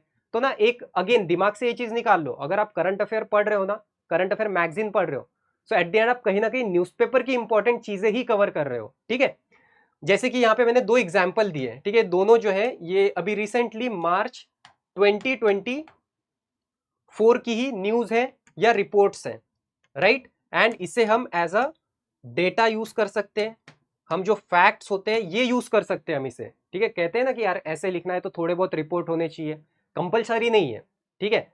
नहीं आ रहा है मत लिखो, लेकिन यूएनडीपी का नाम लेके गलत रिपोर्ट मत लिखो, ठीक है। अगर नहीं लिखोगे तो उससे आपके कोई मार्क नहीं कटने वाले, या अगर आपने लिख दिया है और गलत रिपोर्ट लिखा है तो आपके मार्क कटेंगे, राइट। तो अब यहाँ पे देखो सिर्फ ये 3 लाइन है और यही हमारा फैक्ट बन जाता है। आप ऐसे छोटे छोटे जो फैक्ट्स मिलते हो, whether you follow one liner magazine या आप 100 पेज की विजन फॉलो करो, हमें पूरा पैसेज की जरूरत ही नहीं है, क्योंकि पूरा पैसेज उतनी हमारी वर्ड लिमिट नहीं है यार। सीएपीएफ के लिए स्पेशली याद रखना है 300 वर्ड, 300 वर्ड कुछ नहीं होते, ठीक है, बहुत ही छोटा होता है ये 300 वर्ड में हमारे थॉट्स को इतने वेग जो ऐसे आते हैं उन्हें एक्सप्रेस करना। ओके, सो यहाँ पे क्या लिखा है, UNDP in their human development report 2023-2024 also release gender inequality index 2022, जहां पे इंडिया का रैंक आता है 108 आउट ऑफ 193, राइट। तो ये बस इतना सा फैक्ट याद रखना है, या आप कहीं भी यूज कर सकते हो। कहां कहां यूज कर सकते हो, क्योंकि यहाँ पे बात है जेंडर इनइक्वालिटी की, है ना। तो आप कोई भी विमेन से रिलेटेड आता है, ठीक है, प्रोग्रेस ऑफ विमेन से आता है, या रिजर्वेशन फॉर वुमेन की बात करते हैं, जब हम बात करते हैं जेंडर डिस्पैरिटी की, आप ये चीज कहीं पे भी यूज कर सकते हो, राइट। देन आता है यूएन वर्ल्ड हैप्पीनेस, इसका मैं आपको एग्जाम्पल के तौर पे भी समझाऊंगा, ठीक है। अभी बस हमें ये समझना है, अभी हम एक मिथ बस्ट कर रहे हैं। क्या हमारा जो रिपोर्ट है, जो हमारी फैक्ट आती है, ठीक है, बहुत से मेंटोर्स हमें गाइड करते हैं कि यार फैक्ट बुक एक बना लो, है ना, जो आप एग्जाम में यूज कर सको, वन लाइनर होने चाहिए। तो यार वो वन लाइनर फैक्ट ना कुछ इस तरीके से दिखता है, specially to those who are beginners, right, यही होता है। एंड इसी के ऊपर आप इसे कहीं भी यूटिलाइज कर सकते हो। ये यूएन का वर्ल्ड हैप्पीनेस रिपोर्ट है, जहां पे इंडिया का रैंक आता है 126 आउट ऑफ 143। देखो पिछले साल भी यही था, तो क्या इससे प्रोग्रेस शो होता है इंडिया का? नहीं होता है ना। अगर आप हैप्पीनेस पॉइंट ऑफ व्यू से देखते हो, प्रॉस्पेरिटी पॉइंट ऑफ व्यू से देखते हो, तो यहाँ पे कोई प्रोग्रेस नहीं हुआ है। लेकिन जीडीपी पॉइंट ऑफ व्यू से क्या इंडिया की इकोनॉमिक ग्रोथ की है पिछले साल से कंपेयर अगर आप करोगे तो बिल्कुल। तो एक आयरनी नहीं है, हमारी जीडीपी तो बढ़ रही है, लेकिन हमारी जो प्रॉस्पेरिटी है कंट्री में, हमारे जो लोग पहले जितने खुश थे आज भी वो उतने ही खुश है ना। तो ये एक आयरनी हो गई है या एक कॉन्ट्राडिक्शन हो गया। तो इस तरीके से आपको इसकी डेप्थ को समझना है, ठीक है। जब आप ये समझ जाओगे, ये चीज आप कहीं भी यूज कर सकते हो अगेन। ओके, सो आपका जो कंटेंट होगा वो इस तरीके से आएगा। Overall to sum up this particular aspect, हम ये कह सकते हैं जो हमारा कंटेंट है, पहला तो होगा ये आएगा हमारा पेपर 1 की प्रिपरेशन से, ठीक है। पेपर 1 की जब आप प्रिपरेशन करते हो, वहां से हमारे पास बहुत कंटेंट इकट्ठा हो जाता है। हमें पूरा कॉन्स्टिट्यूशन समझ में आता है, हमें इंडिया की हिस्ट्री के बारे में समझ में आता है, हमें इंडिया का ज्योग्राफिकल एस्पेक्ट समझ में आता है, गॉट इट। एंड इसी के साथ हम करंट अफेयर करते हैं। सेकेंड कंटेंट आता है हमारा कोई भी करंट अफेयर मैगजीन से, ठीक है, करंट अफेयर मैगजीन से, बिकॉज ये दोनों चीज जब स्टैटिक नॉलेज हमारे करंट अफेयर से लिंक करता है, वहीं पे हमें एक एज मिलता है, ठीक है। आपका ऐसे दूसरों के ऐसे से थोड़ा सा आउटस्टैंड करता है, ठीक है। एंड लास्टली, जिन्हें न्यूज़पेपर, एक बहुत अच्छी हैबिट है न्यूज़पेपर रीड करना, ठीक है। तो ओवरऑल हम न्यूज़पेपर को भी डिनाई नहीं कर सकते, ये आपके 3 सोर्स होने चाहिए, ठीक है। सेकेंड चीज आती है, ये भी डाउट सुन लो, अगर आप कोई भी सिर्फ पेपर 1 के लिए मैगजीन यूज करते हो, स्पेसिफिक अगर कोई वन लाइनर मैगजीन है तो भी चलेगा, या अगर आप विजन, लेकिन विजन को ना आपको सेलेक्टिवली पढ़नी है, ठीक है, इसको आपको सेलेक्टिवली पढ़नी है, ओके। तो इससे भी काम चल जाएगा, ठीक है। ऐसा नहीं है कि यार अब ये भी करे, ये भी करे, ये भी करे, इनमें से that is up to you, what is suitable to you. Forcefully थोपना नहीं है आपके ऊपर कुछ, खुद के ऊपर कुछ आपको थोपना नहीं है, जस्ट बिकॉज वो एक टॉपर था या उस बंदे का एग्जाम क्लियर हो गया था तो उसने हमें एडवाइस दिया है, ठीक है, that was suitable to that personality, वो उसके लिए सुटेबल था, हमारे लिए कुछ और सुटेबल है। किसी को हार्ड कॉपी में पढ़ने की आदत होती है, किसी को आईपैड पे पढ़ने की आदत होती है ना, तो ये वही चीज है। ओवरऑल ये 3 सोर्सेस हम सजेस्ट करते हैं, आप अपने हिसाब से वाइसली चूज कर सकते हो। नेक्स्ट हम देखते हैं कि जो ऐसे लिखने के क्या क्या स्टेप्स होते हैं, ठीक है, क्या क्या स्टेप्स होते हैं। तो ओवरऑल मैं इसे कैटेगराइज करता हूँ 6 टॉपिक्स में, ठीक है, 6 सब हेडिंग्स में। Overall again I will remind you कि हम यहाँ पे क्या समझ रहे हैं। आज हम समझ रहे हैं ऐसे के बारे में सब कुछ, ठीक है। तो ऐसे के बारे में पूरा उसका स्ट्रक्चर क्या है, कंटेंट क्या है, क्या जो भी उसके बारे में मिथ्स है, ये हम सारे इन सब के ऊपर बात कर रहे हैं, right from the very basic, ठीक है, एकदम बेसिक से। पहला होता है जैसे कि specific to this CAPF exam, जो ऐसे है हमारे पास 6 ऐसे के टॉपिक्स आते हैं। आउट ऑफ दिस हम कोई भी चार हमें सेलेक्ट करने हैं, 4 हमें चूज करने हैं। ओके, तो सबसे पहले आता है अंडरस्टैंडिंग द टॉपिक्स, ठीक है। अंडरस्टैंडिंग द टॉपिक के अंदर आ जाता है जो 6 टॉपिक है, जो 6 टॉपिक है इसमें से हमें कौन से 4 सेलेक्ट करने हैं, ठीक है। ये आपका सबसे पहला टास्क होगा, 6 में से 4 कौन से सेलेक्ट करने हैं, ठीक है। सो रैदर देन आप 4 सेलेक्ट कर दो या 2 वो वर्स्ट को देख लो जो जिसके ऊपर आपको लिखना ही नहीं है, 2 को एलिमिनेट कर दो, कोई भी अप्रोच आप फॉलो करो, ठीक है, क्योंकि यही ऑप्शन है। 4 खुद के मन से सेलेक्ट कर लो या 2 ऐसे पकड़ो जो आप बोल दो कि भाई ये तो पक्का नहीं लिखना है, ठीक है। तो सबसे पहले based on your understanding just select the topic wisely, ठीक है। एंड एक बार सेलेक्ट हो गया then there is no way back. क्यों? पेपर 2 में मेजर प्रॉब्लम क्या आती है, ठीक है, टाइम मैनेजमेंट, ठीक है, टाइम मैनेजमेंट, राइट। एक गलत स्टेप आपका, यानी ऐसा नहीं होना चाहिए कि भाई ये 6 है, 6 ऐसे में से मैंने पहले 2 को सेलेक्ट कर लिया, इसके ऊपर मैंने 5 मिनट सोचा, मैंने बोला कि नहीं यार अब ये नहीं करता हूं, ठीक है, मैंने 4-5 इंट्रोडक्शन लाइन भी लिख दी उसकी, फिर मैंने उसको डिसेलेक्ट कर दिया, दूसरा लिखता हूं, भाई टाइम वेस्ट हो गया, पेपर पक्का छूटेगा, ठीक है। मोस्ट इंपॉर्टेंटली बात आती है पेपर फिनिश करने की। तो यहाँ पे आई होप कि आपको पॉइंट नंबर 1 समझ गया, बस टॉपिक सेलेक्ट करना है। अगला हम देखते हैं ब्रेनस्टॉर्मिंग, ठीक है। ब्रेनस्टॉर्मिंग क्या होती है, क्या ये एक दिन का टास्क है, एक दिन में सीख जाओगे, या डायरेक्ट आप पेपर में कर सकते हो क्या, जस्ट बिकॉज मैंने यहाँ पे लिखा है 6? तो ऐसा नहीं होगा, विथ प्रैक्टिस ये डेवलप होगी over the period of time, ठीक है। ये आपकी हैबिट में आना चाहिए। कोई भी चीज हैबिट बनने के लिए कम से कम आपको 30 दिन की रेगुलरिटी चाहिए, तब वो आपकी हैबिट बन सकती है, ठीक है। इसी के लिए हम डेली नया नया टॉपिक लेंगे, ठीक है। कल से हमको एक पर्टिकुलर टॉपिक लेंगे, उसके ऊपर सिखाऊंगा मैं आपको कि यार कोई भी टॉपिक को डिकोड कैसे किया जाता है, ब्रेनस्टॉर्म कैसे किया जाता है, ठीक है। जैसे कि अगर नॉर्मली एग्जाम्पल लेते हैं हम एक, अभी रिसेंटली जो हमारा सिटीजनशिप अमेंडमेंट एक्ट था 2019 का, ठीक है, इसके ऊपर ब्रेनस्टॉर्मिंग कैसे करनी है, ठीक है। तो उसके कुछ पॉजिटिव पॉइंट देखो, कुछ नेगेटिव पॉइंट देखो, क्या चीजें बेटर हो सकती है, कौन सी चीजें फ्यूचर में हार्म कर सकती है। एक पर्सनल लेवल पे सोचो कि ये जो सिटीजनशिप अमेंडमेंट एक्ट है वो एज अ इंडिविजुअल मुझे कैसा इफेक्ट करता है, और सेकंड देखो कि नेशनल लेवल पे क्या इंपैक्ट पड़ेगा। एक चीज तो आपको पता है कि आप हर एक लोगों को एक टाइम पे खुश नहीं कर सकते हो, और डेमोक्रेसी में भी यही होता है कि डेमोक्रेसी में आप सभी लोगों को सेटिस्फाई नहीं कर सकते हो, ठीक है। कोई पर्टिकुलर स्कीम किसी के लिए बेनिफिशियल है लेकिन किसी के लिए वो बेनिफिशियल नहीं होगी, ठीक है। पॉइंट इज नॉट दैट कि कुछ लोगों के लिए वो हार्मफुल है या नहीं, ठीक है, पॉइंट इज दैट कुछ लोगों के लिए वो बेनिफिशियल नहीं है।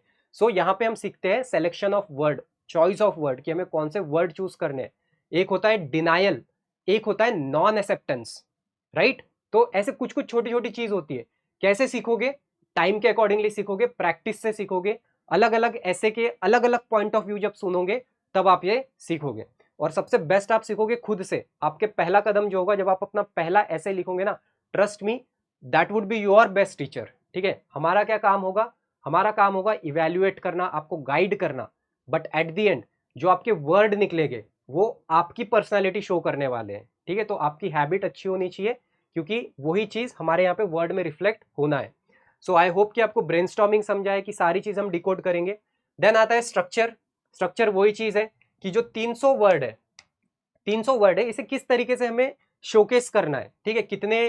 कितने वर्ड्स का हमारा इंट्रोडक्शन होना चाहिए, देन कंक्लूजन कितने वर्ड्स का होना चाहिए, ठीक है, क्या क्या चीजें आनी चाहिए। तो ये सब आ जाएगा हमारा स्ट्रक्चरिंग में, ठीक है, ये हम देखेंगे। देन आता है कि इंट्रोडक्शन, मोस्ट इंपॉर्टेंट पॉइंट, ठीक है, जो अब ऐसे का हो गया, इंट्रोडक्शन में क्या करना है, ठीक है।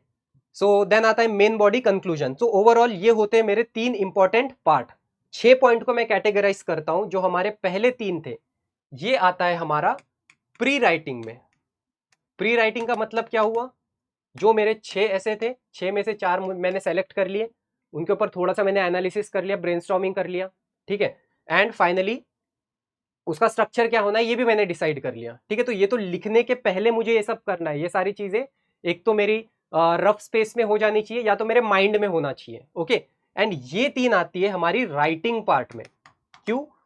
क्योंकि अब हमें लिखना स्टार्ट करना है, ठीक है। जो मैंने ऐसे का टॉपिक सेलेक्ट किया है उसका मैं इंट्रोडक्शन दूंगा, उसको मेन बॉडी होगी उसकी कुछ, एंड फाइनली उसे मैं कंक्लूड कर दूंगा, ऐसे खत्म हो जाएगा।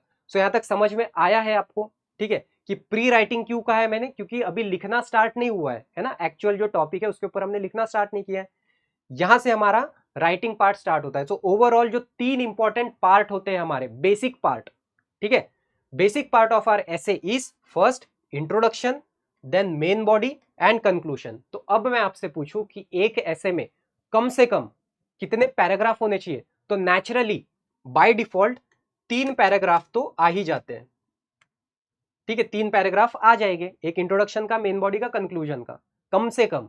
आप चाहो तो इसे बढ़ा भी सकते हो, कैसे बढ़ेगा अभी यहां पे देखेंगे, right. So next we see what are the 2 most essential thing for an effective essay, ठीक है। स्ट्रक्चर से पहले, स्ट्रक्चर भी बताऊंगा मैं आपको, उससे पहले 2 बहुत ज्यादा इंपॉर्टेंट चीज क्या है हमारे एसे के लिए। पहली चीज, ठीक है, पहली चीज है यहां पे ग्रामर, ठीक है, पहली चीज क्या आएगी हमारी यहाँ पे, ग्रामर आएगी, ठीक है। ग्रामर मतलब, क्योंकि जितना अच्छा हमारा ग्रामर होगा उतना अच्छा हमारा सेंटेंस फॉर्मेशन होगा, ठीक है, उतना ही अच्छा हम सेंटेंस फॉर्म करेंगे, ओके। अब ग्रामर का मतलब मेरा लैंग्वेज से नहीं है, ठीक है, आप, क्योंकि ऐसे में हमारे पास चॉइस है सीएपीएफ में, ठीक है, आप चाहे तो इंग्लिश में भी लिख सकते हो, आप चाहे तो आप हिंदी में भी लिख सकते हो, ठीक है। तो हिंदी में, हिंदी का भी ग्रामर होता है, इंग्लिश का भी ग्रामर होता है, ये चीज आपको पता है, ओके। सो ग्रामेटिकली एरर्स ट्राई करो कि कम से कम रहे, आपके जो सेंटेंस होंगे वो एज सिंपल एंड प्लेन होने चाहिए, ठीक है, जितना सिंपल जितना प्लेन होगा उतना बेटर रहेगा। सेकेंड आता है हमारा लिंग्विस्टिक स्किल, लिंग्विस्टिक स्किल, या हम यहाँ पे प्रेजेंटेशन भी लिख सकते हैं। ये 2 बहुत इंपॉर्टेंट पार्ट बनते हैं हमारे ऐसे के, ठीक है। पहली चीज ग्रामर, ग्रामेटिकली मिस्टेक्स हमारी मिनिमल होनी चाहिए, कम से कम होनी चाहिए, ठीक है। जो भी हमारा करेक्शन होगा, काटा पीटी जो होगी वो कम से कम होनी चाहिए। फॉर एग्जाम्पल गलती से मैं लिख देता हूं यहाँ पे इसेंशियल की, सपोज मैंने स्पेलिंग ही गलत लिख दी, ठीक है, एक तरीका ये होता है, ये मैंने काट दिया। सेकंड होता है सिर्फ एक लाइन दे दिया, ठीक है, तो कौन सा ज्यादा बेटर दिखता है, ठीक है। तो ठीक है, गलती तो होगी, कोई कोई प्रॉब्लम नहीं है, लेकिन सिंपल एक लाइन से आप उसे स्ट्राइक थ्रू कर सकते हो। ये कैसे आएगा, जब आप डेली प्रैक्टिस में डालोगे, वरना वही है, ये करने की आदत क्यों है, क्योंकि अभी तक यही किया है, राइट। तो ग्रामेटिकल का मतलब है, ग्रामर में आगे आपको, ग्रामर आपको हेल्प करेगा एक अच्छे सेंटेंस फॉर्म करने में, यहाँ पे आपका पंक्चुएशन आ जाएगा, ये सारी चीज आएगी, ठीक है। सेकेंडली लिंग्विस्टिक स्किल और प्रेजेंटेशन में क्या आएगा, क्या उससे पहले क्या नहीं आएगा, फ्लावरी लैंग्वेज की कोई जरूरत नहीं है, ठीक है, नो फ्लावरी लैंग्वेज, ठीक है। कोई भी चीज हमें ऐसा शशि थरूर वाली इंग्लिश नहीं चाहिए, ओवरऑल इंग्लिश आपकी ये होनी चाहिए, या आप जो भी सेंटेंस लिखोगे वो ऐसा होना चाहिए कि सामने वाला रीड कर सके, आपका जो आइडिया है, आपका जो थॉट एक्सप्रेस हुआ है अपने ऐसे में, वो सामने वाला प्रॉपरली मैसेज, आपके ऐसे का जो मैसेज है वो प्रॉपरली कन्वे हो सके, ठीक है। जैसे कि अगर आप मुझसे बात करते हो या मैं अभी आपसे बात कर रहा हूं, सो मेरी लैंग्वेज ऐसी होनी चाहिए। यहाँ पे क्वेश्चन ये नहीं है कि मैं इंग्लिश में बोल रहा हूं या हिंदी में बोल रहा हूं, ठीक है। सिंपल सा मैसेज ये है, मेरा मैसेज, मेरा थॉट आपको प्रॉपरली कन्वे होना चाहिए, आप जो कहते हो वो मुझे कन्वे होना चाहिए। ये एक बेसिक थंब रूल होता है किसी भी कम्युनिकेशन का, ओके। फ्लुएंसी वो एक अदर एस्पेक्ट है, फ्लुएंसी क्या यहाँ पे रिक्वायर्ड है, नॉट एट ऑल, ठीक है। अगर आप एक बेसिक आपको लैंग्वेज के बारे में आइडिया है, चलेगा, ठीक है। अगला हम आते हैं, how you can enhance your एसे, ठीक है, मैं मेरा एसे कैसे इनहांस कर सकता हूं, ठीक है। अगेन हम यहाँ पे समझते हैं, ऐसे इनहांस से क्या होगा, आपका ऐसे बाकी लोगों से थोड़ा सा अलग दिखेगा, ठीक है। बाकी लोगों से अलग दिखने का मतलब क्या होता है कि हाँ, सभी लोगों ने सेम सेम चीज लिखी है, ठीक है, किसी ने प्रॉपर ग्रामर फॉलो नहीं किया, पंक्चुएशन फॉलो नहीं किया, या सबने सेम टू सेम लिखा है, same to same in the sense बस लिख दिया इंट्रोडक्शन, ये बॉडी एंड कंक्लूजन। ठीक है, तो थोड़े से स्टैंड आउट के लिए आप क्या कर सकते हो, आप चाहे तो आप छोटे से मैप यूज कर सकते हो। ठीक है, अब देखो कंफ्यूज मत हो जाना कि सर ऐसे में तो हमने कभी सुना ही नहीं, मैप यूज होता है या नहीं होता है। देयर इज नो आइडियल ऐसे।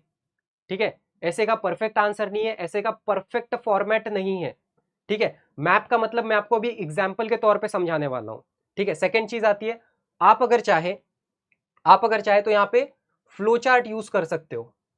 ठीक है, फ्लो यहां पे लिख देता हूं, फ्लो चार्ट्स आप यूज कर सकते हो। किस तरीके का फ्लो चार्ट, अब फ्लो चार्ट आपका ऐसा भी नहीं होना चाहिए कि जो मेरी पहली शीट है, ठीक है, ये पूरी फ्लो चार्ट से भर गई। मैप मेरा ऐसा नहीं होना चाहिए कि भाई पहला ही पेज मैंने पूरा मैप पे बना दिया और कवर कर दिया। ठीक है, वर्ड लिमिट भी कोई चीज है, ठीक है, उसे भी ब्रीच नहीं करनी है। ठीक है, आप ना वर्ड लिमिट को एक्सटेंड कर सकते हो, ना वर्ड लिमिट से शॉर्ट कर सकते हो, क्योंकि दोनों क्या होगा, violation of the rule. Okay, जैसे कि 300 वर्ड है, अब एग्जैक्ट 300 गिनूंगा कैसे, गिनना भी नहीं है।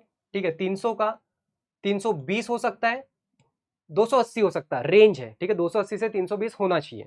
ठीक है, क्योंकि जो बंदा आपका ऐसे चेक करेगा वो इतना एक्सपीरियंस है कि भाई वो देख के बता देगा, राइट, कि कितने में कितना लिखा है कितना नहीं लिखा है। और आपको कैसे पता चलेगा, आपको पता चलेगा जो अभी 90 दिन है इसमें प्रैक्टिस से। ठीक है, कि कितने 300 वर्ड कैसे दिखते हैं, 300 वर्ड में एक प्रॉपर आइडिया कैसे कन्वे किया जाता है। ओके, सो आई होप कि ये दो चीज क्लियर है। ठीक है, यहाँ पे मैं थोड़ा सा फ्लैग लगा देता हूँ दोनों पे, इसके बारे में हम जो मिथ्स है वो भी डिलीट करेंगे कि मैप यूज करना है नहीं करना है, किस तरीके से करना है और कब करना है। नेक्स्ट यहाँ पे इंपॉर्टेंट चीज आती है, आप चाहे तो कुछ श्लोक्स यूज कर सकते हो, जैसे हम लाइकवाइज हम कोट्स यूज कर सकते हैं, कोट यूज करते हैं ना हम वैसे। ठीक है, एंड अगेन अगेन अब ये जो चीज है इसको आप कैसे लिखोगे। ठीक है, पहली चीज, श्लोक और कोट जब हम स्टार्ट करते हैं कोई भी ऐसे को, फोर्सफुल नहीं होना चाहिए। ऐसा नहीं कि यार वुमेन से रिलेटेड टॉपिक है तो कोई भी वुमेन का कोट हमने वहां पे चिपका दिया, हेल्थ से रिलेटेड है तो हमने कोई भी वहां पे रैंडमली चिपका दिया हेल्थ के बारे में। फोर्सफुली आपको नहीं करना है, अगर रिलेटेबल है तो ही करो, नहीं है मत करो। ना कोट ना यूज करने से मार्क आपका कम बिल्कुल नहीं होगा। ठीक है, लेकिन अगर आपने फोर्सफुली घुसाया है ना तो पक्का पकड़ लेगा, और उससे क्या होगा, आपका जो हम कहते हैं ना कि आपका जो ऐसे है, ठीक है, वो थोड़ा सा ऐसा लगेगा कि यार जस्ट बिकॉज एक machine type of, machine point of view से लगेगा, है ना, कि मशीन में बस इंस्ट्रक्शन दे दिया, कोट लिखना था तो कंपलसरी कुछ भी लेके आ गया।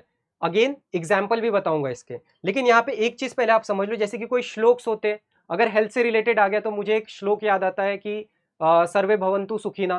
ठीक है, ये वाला, तो आप, हमारे पास चॉइस तो दो है, हिंदी में लिख सकते हो, इंग्लिश में ऐसे, ये जो लिख रहा हूं ना ये ऐसे की लैंग्वेज है, या तो हिंदी में या तो इंग्लिश में, आप ऐसे की लैंग्वेज सेलेक्ट करोगे।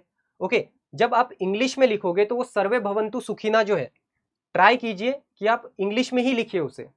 ठीक है, हम चैट पे भी जब बातें करते हैं तो हम इंग्लिश में ही टाइप करते हैं ना, वैसा वाला। अगर हिंदी है तो आप हिंदी में यूज करो। ठीक है, सर्वे भवन्तु सुखिना, ये वाला। ओके, सो ये जो है ना, आप इसको जो हम यूज करते हैं, ये मैं रोमन स्क्रिप्ट लिख देता हूं यहाँ पे, और अगर आपकी ऐसे की लैंग्वेज हिंदी है तो आप हिंदी ये कर सकते हो। ठीक है, इसे मैं लिख देता हूं देवनागरी।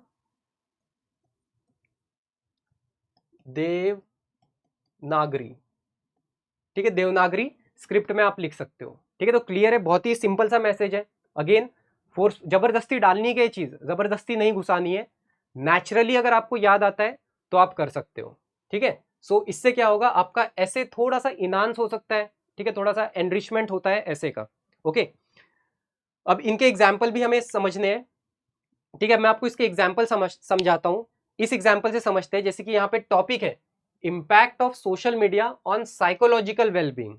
ठीक है, सोशल मीडिया का हमारी साइकोलॉजी पे क्या असर पड़ता है, हमारी लाइफस्टाइल पे क्या असर पड़ता है साइकोलॉजिकली। ठीक है, आपको दो तीन चीजें बताता हूं, जैसे कि रैंडमली आप स्क्रोल कर रहे हो, इंस्टाग्राम चला रहे हो, यूट्यूब रील्स देख रहे हो, सडनली आपको एक एडवर्टाइजमेंट आ जाती है ना, कुछ तो इम्पैक्ट पड़ता है, राइट। तो ये एक एस्पेक्ट हो गया, क्या है ये, एक जस्ट एक ऑब्जर्वेशन है। ठीक है, डे टू डे लाइफ में क्या होता है वो अगर आपको प्रॉपरली, आप कॉन्शियस हो, थोड़े से अवेयर हो, है ना, तो यहाँ पे कितना अच्छा पॉइंट हो सकता है कि हमारा सोशल मीडिया से साइकोलॉजिकल क्या इफेक्ट पड़ता है। मेरा अगर लैपटॉप लेने का प्लान है कंटिन्यूअसली, मुझे 2-3 ब्रांड्स के अगर एडवर्टाइजमेंट आते हैं इंस्टाग्राम फीड पे, तो मेरा एक ओरिएंटेशन बढ़ेगा, क्या मैं साइकोलॉजिकली इंपैक्ट हुआ, है ना। वैसे ही हमें कुछ ब्यूटी प्रोडक्ट्स के फीड आते हैं, क्या हमारी थिंकिंग बदलती है जब हम शॉपिंग करने जाते हैं, राइट। तो एडवर्टाइजमेंट हो गया। तो ये इस टॉपिक का मतलब है। अब देखो इस टॉपिक से मुझे आपको क्या समझाना है, मैं आपको समझाना चाह रहा हूं जो मैंने आपको बताया फ्लो चार्ट वाला कंसेप्ट। एक तो फ्लो चार्ट हो गया, दूसरा मैं आपको यह समझा रहा हूं कि एक सिंपल लैंग्वेज में आप मैसेज कैसे कन्वे कर सकते हो, ठीक है। सिंपल लैंग्वेज में मैसेज कैसे कन्वे होता है। सो फर्स्टली हम देखेंगे फ्लो चार्ट। मैं इसको भी एक छोटा सा फ्लो चार्ट कहूंगा, ठीक है। एक होता है कि मैं सेंटेंस फॉर्म में लिख दूं, सेंटेंस फॉर्म में लिख दूं कि that social media platforms like Facebook, Instagram, Snapchat, YouTube, Twitter and etcetera. एक होता है मैंने इस तरीके से यूज किया, कितनी स्पेस लगी है इसमें, ठीक है, इतना यहां पे लगा है स्पेस, तो ये एक फ्लो चार्ट है। क्या मैंने पूरा पेज यूज किया, क्या मैंने पूरा अल्गोरिदम बनाया, नहीं। तो ये अच्छा लगता है, ये सूटेबल है। ये सूटेबल इसलिए है क्योंकि हमारा सिर्फ 300 वर्ड का ऐसे है, ठीक है। ऐसे जो होता है जनरली 1000 1500 शब्दों का होता है, वहां पे आप बड़े बड़े डायग्राम भी बना सकते हो, लेकिन हमारी रिक्वायरमेंट नहीं है। आप छोटे छोटे मैसेज से सिंपल प्लेन डायग्राम्स बिल्कुल बना सकते हो, लेकिन क्या एकदम बड़े डायग्राम नहीं, ठीक है। आपको डायग्राम के थ्रू कोई चीज नहीं समझानी है, आपको अपने वर्ड शब्दों से कोई चीज को समझानी है, उसे ऐसे कहते हैं अपने थॉट से, ओके। सो अब यहाँ पे हम थोड़ा सा इंट्रोडक्शन भी देखते हैं कि इंट्रोडक्शन में जो लैंग्वेज है वो किस तरीके की लैंग्वेज है। सो यहाँ पे क्या स्टार्ट किया हमने, again I will remind you the topic that is impact of social media on psychological wellbeing, okay. So internet has revolutionised the means of communication in 21st century. This has further been accelerated by the rise of social media, where the communication barrier is just a tap away, yet it impacted the mental well-being as well. देखो at the end कैसे ना कैसे आया मैं काम की बात पे डायरेक्टली, ठीक है। क्या मैंने घुमाने फिराने वाली बात की, नहीं, ठीक है। एक तो ये तरीका होता है, ये तरीका हो गया कोई भी चीज को स्टार्ट करने का, टू द पॉइंट आने का, ठीक है। कितने वर्ड्स होंगे, वर्ड्स भी काउंट करते हैं, 1 2 3 4 5 6 7 8 9 10 11 12 13 14 15 16 17 18 19 20 21 22 23 24 25 26 27 28 29 30 31 32 33 34 35 36 37 38। सो जो इंट्रोडक्टरी पैसेज है ये कितने वर्ड का है मेरा, 38 वर्ड्स का। रीड करने में कैसा लगता है, मतलब बुरा तो नहीं लगेगा, सिंपल लैंग्वेज है, सबको समझ में आती है, मैं डायरेक्टली पॉइंट पे आ गया मेरे। इसको सेकंड तरीका आपका ये भी हो सकता है कि आपने थोड़ा सा बता दिया यार सोशल मीडिया क्या है, ठीक है, वो भी चलेगा, वो एकदम बेसिक अप्रोच हो गया। लेकिन क्या बेसिक अप्रोच यूज नहीं करना चाहिए, ऐसा कहीं नहीं है। यूज वो करो जो आपकी स्ट्रेंथ है, ठीक है। ऐसे आप अपने तरीके से लिख सकते हो, अपने स्ट्रेंथ के साथ लिख सकते हो। 100 लोग 100 अपने अपने तरीके से लिख सकते हैं ऐसे को, ठीक है। So rather than following any random person, just identify आने वाले 30 दिन 40 दिन में जब आपकी डेली प्रैक्टिस से आपकी ये हैबिट बनेगी, आपको पता चल जाएगा कि आपकी स्ट्रेंथ क्या है, ओके। सो यहां से मेरा फ्लो चार्ट का मीनिंग क्लियर होगा आपको, ठीक है, कि फ्लो चार्ट आपको किस तरीके से यूज करना है। अगला हम आते हैं अगले टॉपिक पे हम समझेंगे, ठीक है। सेकेंड जो टॉपिक है ये challenges of managing India's border, challenges of managing India's border. ये जो टॉपिक है इससे हम क्या समझेंगे, अगेन हम यहाँ पे देखेंगे लैंग्वेज, इंट्रोडक्शन में जो लैंग्वेज यूज की गई है, ठीक है, क्या उससे प्रॉपरली मैसेज कन्वे हो रहा है, क्या ये सिंपल लैंग्वेज है या एक फ्लावरी लैंग्वेज है, ओके। दूसरी चीज हम ये देखेंगे कि वर्ड लिमिट हमारी इंट्रोडक्शन में हम कितनी यूज करते हैं। तीसरा हमें चीज यहाँ पे ये भी सीखना है कि कंटेंट, ये चीज कहां से आया, इंट्रोडक्शन का कंटेंट कहां से लाया मैंने, ओके। चौथी चीज हम यहाँ पे देखेंगे जो कि ऑब्वियसली सबसे ज्यादा यही चीज रिफ्लेक्ट हो रही है यहाँ पे, मैप, ओके। अभी देखो कितना बेसिक सा मैप है ये, ठीक है, बेसिक सा मैप है, बस आप इतना यूज करो जो सबको मैसेज एकदम क्लियरली कन्वे होना चाहिए, okay. Challenges of managing India's border, छोटा सा एक इंडिया बना दिया, बस मैंने लोकेशंस दे दिए, ठीक है। कितना टाइम लगता है इसको। अब अगेन क्या ये कंपलसरी है क्या, it is not compulsory at all, बिल्कुल कंपलसरी नहीं है ये, ठीक है, कंपलसरी नहीं है। इफ आपकी स्ट्रेंथ है, मुझे ऐसा लगता है कि मैं मेरे थॉट्स को एक क्रिएटिव वे से ज्यादा ज्यादा अच्छे से रिफ्लेक्ट कर सकता हूं, ठीक है, मुझे वो मेरी स्ट्रेंथ फील होती है, राइट। मुझे मेरे प्रेजेंटेशन पे कॉन्फिडेंस है रैदर देन मेरे जो भी मैं लिखता हूं यहाँ पे, ठीक है। सो मैं अपने स्ट्रेंथ का यूटिलाइज करता हूं, ओके। मुझे हैंड राइटिंग पे मेरे कॉन्फिडेंस है थोड़ा सा कि यार हैंड राइटिंग पे मैं और थोड़ा सा वर्क करूंगा तो थोड़ा सा कैची लगेगा, ओके, इंप्रेसिव लगेगा। सो अपनी स्ट्रेंथ आइडेंटिफाई कीजिए, ओके। अब यहाँ पे हम देखेंगे, एक तो चीज क्लियर है, मैप कंपलसरीली यूज करना है, बिल्कुल यूज नहीं करना है। किस तरीके से करना है? सिंपल, जहां पे आपको सोचना ना पड़े आप वहां ये चीज यूज कर सकते हो। नेक्स्ट आप देखोगे, यहाँ पे हम बात करते हैं कि लैंग्वेज की। फर्स्टली अब यहाँ पे लैंग्वेज देखो, India shares a long border of 15106 kilometre from mainland Gujarat to West Bengal, ranging from hostile to friendly neighboring countries, and amid such neighbors it's quite challenging to secure its international border। ठीक है, आपको check करना है, ठीक है, ये decision आप ही लोगे कि लैंग्वेज बहुत ही ज्यादा हाई प्रोफाइल है या एक सिंपल लैंग्वेज है, ओके। वर्ड काउंट कर लेते तो ये भी आपको समझ गया, आपको डिसीजन लेना है rather it is a simple language और अ फ्लारी लैंग्वेज। नेक्स्ट हम देखते हैं वर्ड लिमिट यहाँ पे कितनी आती है, हमारी इंट्रोडक्शन कितना बड़ा होना चाहिए, ठीक है। ओवरऑल 300 वर्ड का तो ऐसे है, तो इंट्रोडक्शन पे कितना देना चाहिए हमें? 1 2 3 4 5 6 7 8 9 10 11 12 13 14 15 16 17 18 19 20 21 22 23 24 25 26 27 28 29 30। देखो, ठीक है, एक डाउट तो क्लियर हुआ ना कि इंट्रोडक्शन कितना शॉर्ट एंड क्रिस्प हो सकता है। क्या मैंने इधर उधर की बात की क्या कि यार फलाने ने अटैक कर दिया, इसराइल ने उसके ऊपर अटैक कर दिया तो हमने पाकिस्तान के थ्रू हम वहां पे पहुंचे? नहीं, जरूरत नहीं है, ठीक है। जितना पूछा है उतना बोलना है, ओके, क्योंकि क्यों क्यों उतना ही बोलना है? हमारे पास उतना ना समय है ना उतना वर्ड है। सेकेंड चीज आपको क्लियर है वर्ड लिमिट की। अब ये कंटेंट कहां से आया? कंटेंट कहां से आया सोचना है आपको थोड़ा सा। क्या ये कंटेंट आपको मैगजीन पढ़ने से मिलेगा, करंट अफेयर पढ़ने से मिलेगा, ठीक है, या नॉर्मल अगर आप ज्योग्राफी भी पढ़ते हो, Indian geography, India size and location, वहां भी मिल जाएगा, है ना? तो भाई पेपर 1 से भी कंटेंट आता है हमारा, तभी कहते हैं कि पेपर 1 अगर आप बहुत अच्छे से प्रिपेयर करते हो, नेचुरली आपका पेपर 2 के लिए कंटेंट प्रिपेयर होता है, ओके। कल को चल के यूनिफॉर्म सिविल कोड, ठीक है, पॉलिटी से आप पॉलिटी की चीज लिख सकते हो, अंडरस्टूड? तो ये इसका मीनिंग था। नेक्स्ट हम आते हैं, अब हम आते हैं हमारे फॉर्मेट पे, ठीक है। फॉर्मेट पे आते हैं तो 3 एस्पेक्ट आपको पता चल गए। प्री राइटिंग मैंने बताया था, सबसे पहले सेलेक्ट कर लो, थोड़ी सी ब्रेनस्टॉर्मिंग कर लो, देन उसका स्ट्रक्चर देख लो, तो ये प्री राइटिंग में आ गया। ये आता है हमारा राइटिंग वाले पार्ट में, ठीक है। राइटिंग वाले पार्ट में क्या आता है? सबसे पहला पैसेज हमारा आएगा इंट्रोडक्शन का, ठीक है। पहला पैसेज इंट्रोडक्शन का, कितने वर्ड्स का इंट्रोडक्शन होना चाहिए हमारा? डिपेंड कर सकता है, 30 से लेके 50 वर्ड्स तक भी जा सकता है। 30-40 इज आइडियल, 30 से 40 वर्ड्स का होना चाहिए, क्योंकि जितना आपका इंट्रोडक्शन क्रिस्प एंड शॉर्ट रहेगा उतनी ज्यादा चीजें आप मेन बॉडी में एक्सप्लेन कर सकते हो। बट स्टिल 30 से लेके 50 वर्ड्स तक चलेगा, ठीक है। बट अगेन ये जो 30-50 है, ये टू द पॉइंट ही आप रिवॉल्व करोगे, जो हमारा टॉपिक है, हेडिंग है, उसे समझाने के लिए। क्लियर? तो ये पहला पार्ट हो गया इंट्रोडक्शन। अगला जो हमारा पैसेज बनेगा वो बनेगा मेन बॉडी के ऊपर, so naturally it is second paragraph, ठीक है। जो सेकेंड पैराग्राफ है वो मेन बॉडी पे रहेगा, एंड लास्टली जो हमारा थर्ड रहेगा ये कंक्लूजन रहेगा। कंक्लूजन पे कितने वर्ड्स देने हमें? अगेन 30 से 50 वर्ड्स, ठीक है, 30 से 50 वर्ड्स हमें देने। सो मेन बॉडी के लिए कितना बच जाएगा? फिर मेन बॉडी के लिए हमारे पास बच जाएगा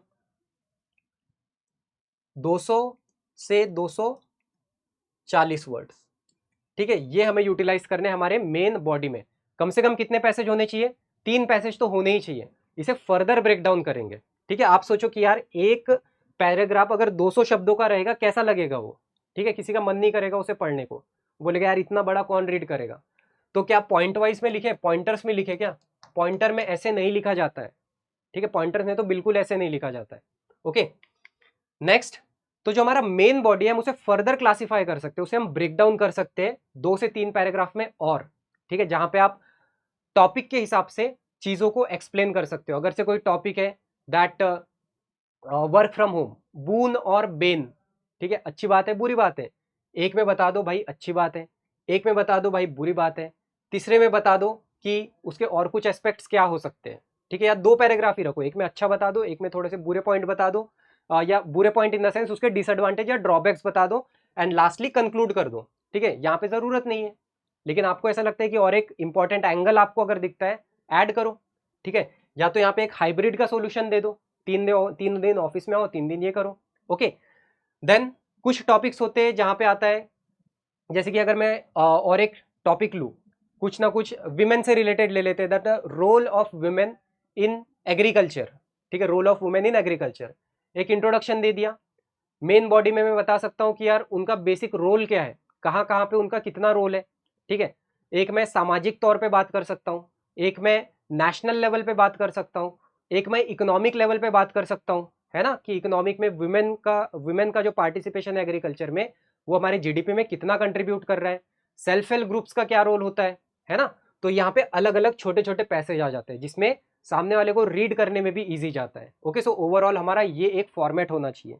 इसे और मैं आपको और अच्छे लैंग्वेज में ये बता सकता हूं, जो हमारा ऐसे है, पहला होगा हमारा इंट्रोडक्शन। ठीक है, पहला क्या होगा, इंट्रोडक्शन। ठीक है, कितने से कितने वर्ड का हो सकता है, 30 से 50 शब्दों का हो सकता है। देन लास्ट जो रहेगा ये है हमारा कंक्लूजन, कितना हो सकता है, अगेन 30 से 50 शब्दों का हो सकता है। ओके, अगला आता है हमारा मेन बॉडी, इसे क्या कहते हैं हम, मेन बॉडी। कितने शब्दों का होगा ये, अगेन ये बच जाएगा हमारा 240 से 200 वर्ड्स का, जिसे आप फर्दर ब्रेक डाउन कर सकते हो और 2 पैराग्राफ में। ठीक है, एक हो गया पैरा 1, एक हो गया पैरा 2, आप चाहो तो इसे पैरा 3 भी कर सकते हो, and it is sufficient. 4-5 paragraph की जरूरत नहीं है, मध्यम मार्ग अपनाना है, ऐसा नहीं कि बहुत कम या बहुत ज्यादा। ठीक है, वो भी नहीं करना है।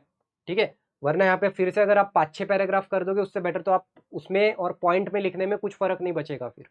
ओके, जैसे कि अगर है एक में मैंने social point of view, social aspect मैंने कवर कर लिया, एक में मैंने पॉलिटिकल एस्पेक्ट कवर कर लिया, एक में मैंने इकोनॉमिकल एस्पेक्ट कवर कर लिया। या कुछ टॉपिक्स की डिमांड ऐसे होती है कि चैलेंजेस और प्रोस्पेक्ट्स बताओ सिर्फ, तो यहाँ पे मैंने एक पैराग्राफ मैंने यूज किया चैलेंजेस एक्सप्लेन करने में, सेकंड पैराग्राफ यूज किया मैंने प्रोस्पेक्ट्स यूज करने में, है ना। तो यहाँ पे 2 ही पैराग्राफ की जरूरत थी। तो एक आइडियली अगर आप पर्सनल ओपिनियन मांगोगे, मैं प्रेफर करता हूँ एक इंट्रोडक्शन अच्छा सा, एक कंक्लूजन, और जो मेन बॉडी में होगी उसमें कम से कम 2 या 3, बस 2 से 3 पैसेज रहेंगे मेरे। ठीक है, क्योंकि इतने में हमारी वर्ड लिमिट भी खत्म हो जाएगी। एट द एंड हमारे पास यहाँ पे 240 से 200 वर्ड बचते हैं। ओके, 2 पैराग्राफ होगा तो कितना आ जाएगा, रफली ऑन एन एवरेज 100 बचेगा। 3 है तो देख लो आप कितना, ऑलमोस्ट 70 का बनेगा। ठीक है, सो ये आप कर सकते हो। अगला आप देखते हैं जो इंट्रोडक्शन है, आप इंट्रोडक्शन को अलग अलग तरीके से स्टार्ट कर सकते हो। जैसे कि हमने एक यहाँ पे जो हमने एग्जाम्पल देखे थे, इस एग्जाम्पल में कैसे स्टार्ट किया इंट्रोडक्शन। ठीक है, यहाँ पे इंट्रोडक्शन किस तरीके से स्टार्ट किया है, एक internet has revolutionise the means of communication in 21st century. ठीक है, मतलब मैंने एक नजरिया दिया है। ठीक है, कि क्या क्या चेंजेस हुए हैं, क्या उसका प्रिवेलेंस है, इस तरीके से दिया है। सेकंड में मैंने क्या किया, यहाँ पे मैंने बस सिंपली जो मैंने स्टैटिक कंटेंट पढ़ा है वो मैंने यहाँ पे डाल दिया, नॉर्मली एक्सप्लेन कर दिया। आप अगर यहाँ चाहते तो आप यहाँ पे थोड़ा सा बस सोशल मीडिया समझा सकते थे, 2 लाइन में आप सोशल मीडिया एक्सप्लेन कर सकते थे, अगली 2 लाइन में आप साइकोलॉजिकल वेलबींग एक्सप्लेन कर सकते थे, एंड लास्ट में दोनों को आप लिंक कर सकते थे, है ना। पहले सोशल मीडिया बता दिया, साइकोलॉजिकल बता दिया कि साइकोलॉजिकल वेलबींग कैसे इफेक्ट होती है, और इन दोनों को मैंने कनेक्ट कर दिया, है ना। तो ये मैंने इंट्रोडक्शन दे दिया, इस तरीके से कर सकते हो, राइट। अब क्या इसी तरीके से हो सकता है कि नहीं, अलग अलग तरीके से आप एक्सप्रेस कर सकते हो इंट्रोडक्शन। अगेन जो हमारा 30 से 50 वर्ड्स का होना चाहिए। ठीक है, अब ये इंट्रोडक्शन आपका थोड़ा सा कैची होना चाहिए, राइट, कि यार इसे देख के ना इवेल्युएटर को लगे कि हाँ बंदा, दिस इज द मैन, ठीक है, ये बंदा है, ये कुछ ना कुछ करने वाला है, या इसने कुछ अच्छा लिखा है। ओके, अब पढ़ने में मजा आएगा। सो पहला आप कोट से स्टार्ट कर सकते हो। कंपल्सरीली कोट यूज करोगे क्या, बिल्कुल नहीं। ठीक है, फोर्सफुली यूज नहीं करना है। अभी अगर आपके दिमाग में ये होगा ना कि कोट अगर बस ऊपर चिपका दूंगा तो मुझे 2 मार्क एक्स्ट्रा मिल जाएंगे, बिल्कुल नहीं होगा ऐसा। ठीक है, बिना सिर पैर वाली बात नहीं करनी है, रिलेवेंट है तो करो। जैसे कि कुछ अगर द रोल ऑफ वुमेन आता है, the role of women in the progress of society, आप वहां पे लिख सकते हो। ठीक है, अंबेडकर जी का एक बहुत अच्छा कोट था, that I measure the progress of country by the education of women, kind of. ठीक है, आई मे बी रॉन्ग, ठीक है, बट आपको समझना है यहाँ पे रिलेवेंट है। नेशनल प्रोग्रेस आपको अगर और शो करनी है तो जवाहरलाल नेहरू जी का भी एक बहुत अच्छा कोट था कि अगर से एक विमेन ग्रो करती है तो एक फैमिली ग्रो करती है, फैमिली से देन एक स्टेट करता है, स्टेट से एक नेशन ग्रो करता है। ठीक है, तो एट द एंड जो रूट था वो वुमेन से स्टार्ट हुआ था और प्रोग्रेस हमारी नेशन की हुई थी। तो ये हो सकता है। ठीक है, देन ये कुछ कोट्स आप यूज कर सकते हो अगर से सूटेबल है तो। मेरी स्ट्रेंथ आइडेंटिफाई करना है क्या आपकी स्ट्रेंथ है। सेकेंड, आप कोई रिपोर्ट यूज कर सकते हो, ठीक है। और एक देखो, और एक चीज बची है, बहुत अच्छे से डिटेल में मैं आपको सारी चीज समझाऊंगा ताकि आपके सारे क्वेश्चंस क्लियर हो। रिपोर्ट आप यूज कर सकते हो, कैसे रिपोर्ट यूज कर सकते हो, सेम एग्रीकल्चर वाला है। तो मैंने बता दिया कि यार इंडिया में जो इंडियन की जो इकोनॉमी, एग्रेरियन इकोनॉमी है, 60% या 50% लोग एग्रीकल्चर में रिलेटेड इंगेज्ड है, ठीक है। तो मैंने एक रिपोर्ट पेश कर दी। या सेकेंड चीज आप ये भी बता सकते हो, अगर कोई प्रॉस्पेरिटी पे आता है, ठीक है, हैप्पीनेस पे आता है, आप वहां पे स्टार्ट करोगे कि यार इंडिया का जो हैप्पीनेस रिपोर्ट है, यूएन ने हमें ये बताया कि इंडिया का हैप्पीनेस रिपोर्ट XYZ है, राइट। तो आप रिपोर्ट से स्टार्ट कर सकते हो। आप कॉन्ट्राडिक्शन या आयरनी से स्टार्ट कर सकते हो। कॉन्ट्राडिक्शन क्या होता है, आयरनी क्या होती है। फॉर एग्जाम्पल, मैंने आपको अब यहाँ पे हैप्पीनेस रिपोर्ट दिखाया था, ठीक है। हैप्पीनेस रिपोर्ट कितना बताता है, इंडिया का जो स्कोर है या रैंक है वो 100+ बताता है, ठीक है। 100+ बताता है तो ये बहुत अच्छा स्कोर है क्या? बहुत अच्छा तो बिल्कुल नहीं है, ठीक है। अब जो हमारी जीडीपी बताती है, जीडीपी अभी करंटली क्या चल रहा है, जो इंडिया जो है वो fourth, globally fourth largest GDP है ना, फोर्थ लार्जेस्ट जीडीपी है इन दी वर्ल्ड। देन हमें रिपोर्ट ये भी बताती है कि जो इंडिया का जो पर कैपिटा है, ठीक है, पर कैपिटा है, ये भी पिछले 7-8 सालों में इंक्रीज हो रहा है, ठीक है, लोगों की सैलरी बढ़ रही है, ओके। कॉन्ट्राडिक्टरी नहीं है दोनों, जीडीपी भी बढ़ रही है, लोगों की सैलरी बढ़ रही है, लेकिन लोग खुश है क्या? नहीं है। तो फिर लोग संपन्न क्यों नहीं है? ये क्या है कि आयरनी है, ये कॉन्ट्राडिक्शन है। इस तरीके से आप स्टार्ट कर सकते हो, ओके। सेकेंड चीज, हम जो कहते हैं कि इंडिया एक एग्रेरियन इकोनॉमी है, इंडिया में जो सबसे ज्यादा लोग हैं वो एग्रीकल्चर में पार्टिसिपेटेड है, करेक्ट, ओके।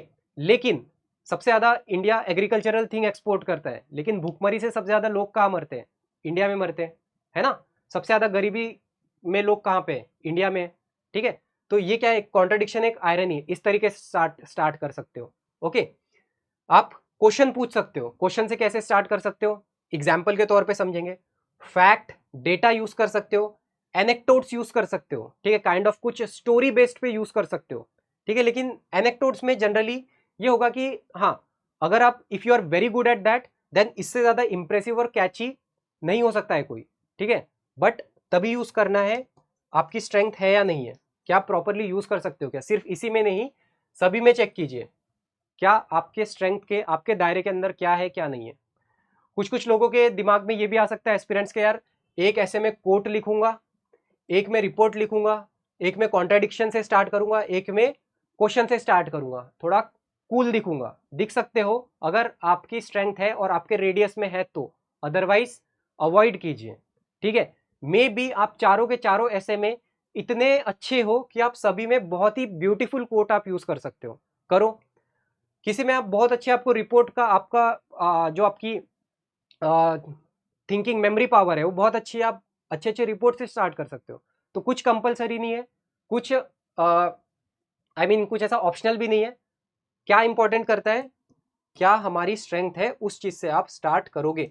कैसे पता चलेगा? जब डेली बेसिस पे प्रैक्टिस करोगे, 4 दिन बाद देखोगे कि 4 ऐसे मैंने ऐसे लिखे हैं, इस तरीके से आप खुद से इंप्रोवाइज भी करोगे और ये चीज यहाँ पे इंप्रूव होगी। लास्टली हम एक ऐसे देखते हैं अब, ठीक है, ऐसे से स्टार्ट करेंगे। यहाँ पे हम अब पूरा एक कंप्लीट स्ट्रक्चर समझेंगे अब पूरे ऐसे का, ठीक है। वर्ड लिमिट वगैरह, लैंग्वेज, इन सब के ऊपर ध्यान देना है, ठीक है। यानी कोई अगर मिस्टेक भी है तो किस तरीके से काटा गया है, राइट। एंड ये जो ऐसे है ये अगेन टाइम बाउंडेड मैनर में ही लिखा गया है, ओके। ऐसा नहीं है कि जस्ट बिकॉज यहाँ पे प्रेजेंट करने के लिए इसमें गलती भी हो सकती है, और जो भी एक टाइम बाउंडेशंस में प्रेशर होता है उसमें ये लिखा गया है, ठीक है। सो यहाँ पे टॉपिक का नाम है gig economy of India, prospects and challenges, ठीक है। Gig economy of India, prospects and challenges. तो जो पहला स्टेप था वो तो मैंने ले लिया, टॉपिक मैंने चूज कर लिया। सेकंड आता है ब्रेनस्टॉर्मिंग, ठीक है। ब्रेनस्टॉर्मिंग में क्या करना है, मैं देखूंगा यार कौन कौन सी चीज आनी चाहिए, गिग इकोनॉमी में क्या क्या चीज आ जाएगी, है ना। गिग इकोनॉमी होती क्या है, ठीक है, अगर पता है तो अच्छी चीज है, नहीं पता है तो मैं स्किप कर देता, ओके। सो क्या होती है गिग इकोनॉमी, ब्रेनस्टॉर्मिंग कर लिया। स्ट्रक्चर, ठीक है, स्ट्रक्चर मैं डिफाइन कर लेता हूं कि स्ट्रक्चर क्या होगा मेरा। मेरा स्ट्रक्चर होगा, एक इंट्रोडक्शन हो गया, मेन बॉडी में 2 से 3 पैसेज यूज कर सकता हूं, और कंक्लूजन में एक 30 से 40 वर्ड में खत्म कर दूंगा। ये मेरा स्ट्रक्चर प्रिपेयर हो गया, ओके। लास्टली आते ये हो गया प्री राइटिंग थिंग। अब राइटिंग थिंग पे आते हैं, will read out, okay. Gig economy is a labor market where large number of people works on temporary basis, they freelance to earn their livelihood.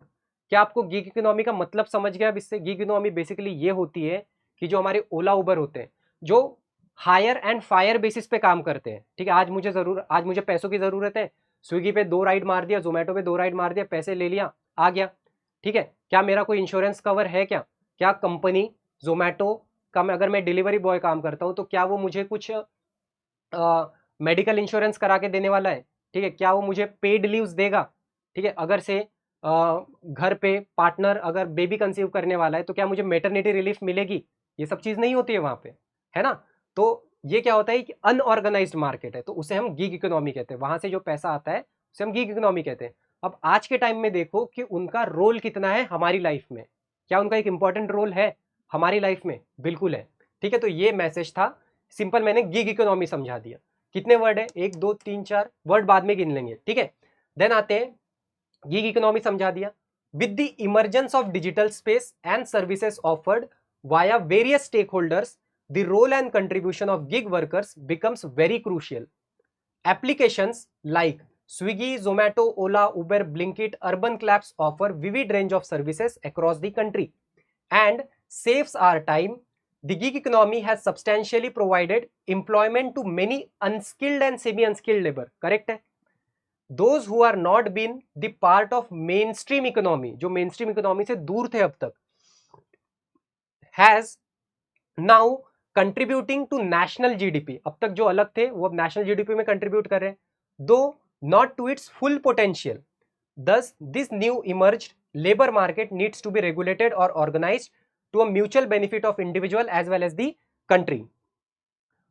As per the Indian labour periodic survey, gig economy have the potential to generate 3 lakh employment annually if organised. अभी तक ये unorganised है ना, अगर से organise the same can be channelized as a major contributor to direct tax, providing them with the benefits like paid leaves, medical privileges, dearness allowance, insurance benefits and other.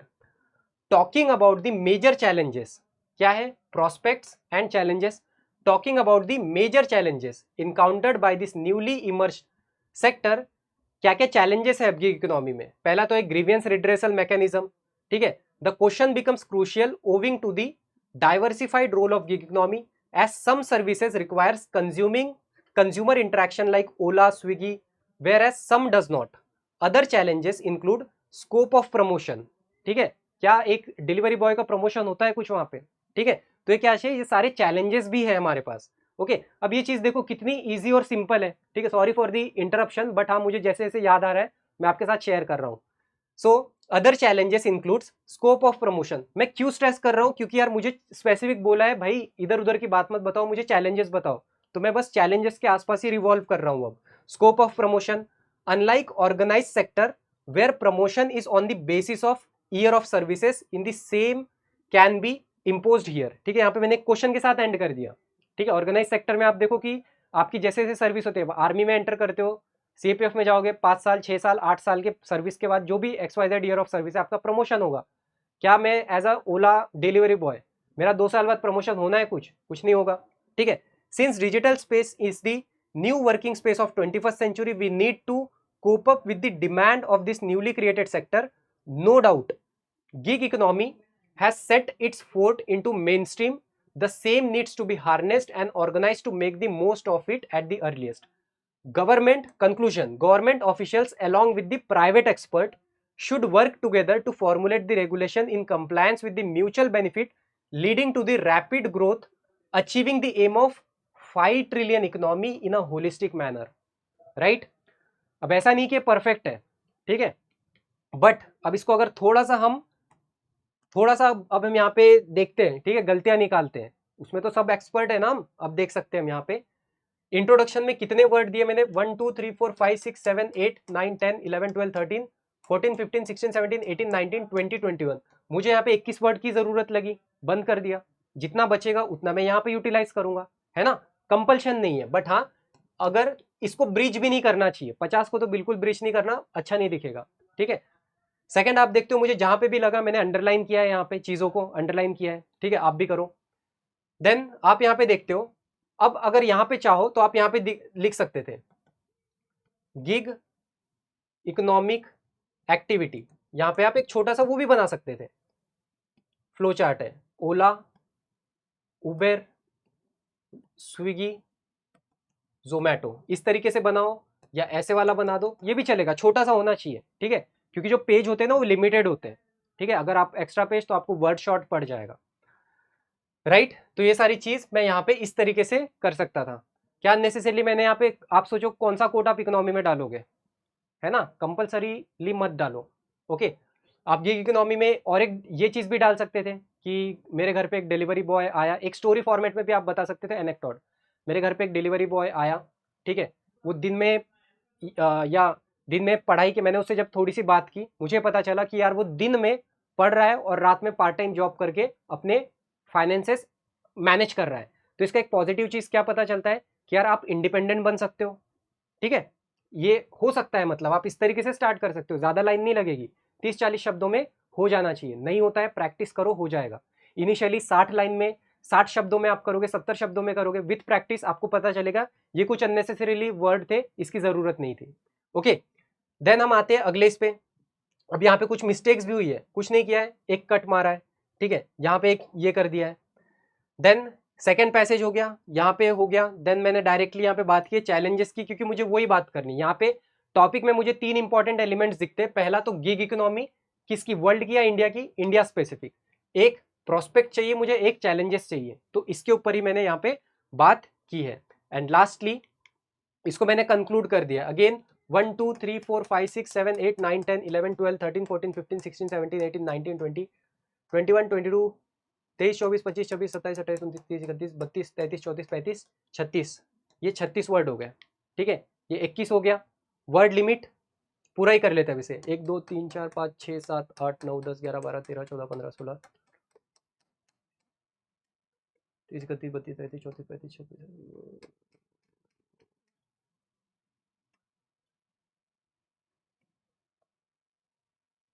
ठीक है, overall, ठीक है, ये आप गिन सकते हो, ठीक है, रफली ये होगा 280 टू 300 वर्ड्स का, ठीक है, 280 टू 300 वर्ड्स का। सो ओवरऑल ये होता है ऐसे का complete inside out. I hope कि आपको ये सेशन अच्छा लगा होगा। If you like that session, like this session, kindly share it with your friends, channel subscribe कीजिए, क्योंकि कल से हमारे बहुत अच्छे अच्छे वीडियोस आने वाले हैं पेपर 2 के ऊपर, ठीक है, ऐसा ही इन डेप्थ आपको समझाएंगे, हर एक टॉपिक को हर साल हम कंप्लीट कराते हैं पेपर 2 की प्रिपरेशन फ्री ऑन यूट्यूब, इस साल भी हम कराएंगे, आपको बस बने रहना है, खुद के ऊपर भरोसा रखो, प्रैक्टिस कीजिए। क्या मेरे अकेले से हो जाएगा क्या, नहीं, ठीक है, यहाँ पे आपको एक आइडिया मिल सकता है, लेकिन 100% एफर्ट आपके होंगे, ठीक है, यहाँ से आप चीज़ों को सीखोगे। आज मैंने आपको ऐसे का फॉर्मेट बताया, कल मैं आपको कुछ मॉर्निंग में टॉपिक्स दूंगा, शाम को हम उसे डिस्कस करेंगे कि ये पॉइंट्स आपके इंक्लूड होने चाहिए थे, ठीक है, वैसे ही हम रिपोर्ट्स का भी फॉर्मेट बताऊंगा, आर्ग्यूमेंट का भी होगा, हर एक चीज को सिंप्लीफाई करो, take your planning in your take your time in the initial planning, initial आपको जो भी प्लान करना है उसके लिए टाइम लीजिए, हार्ड एंड फास्ट कोई जरूरत नहीं है, ठीक है। So that is all in this session, thank you so much, जय हिंद।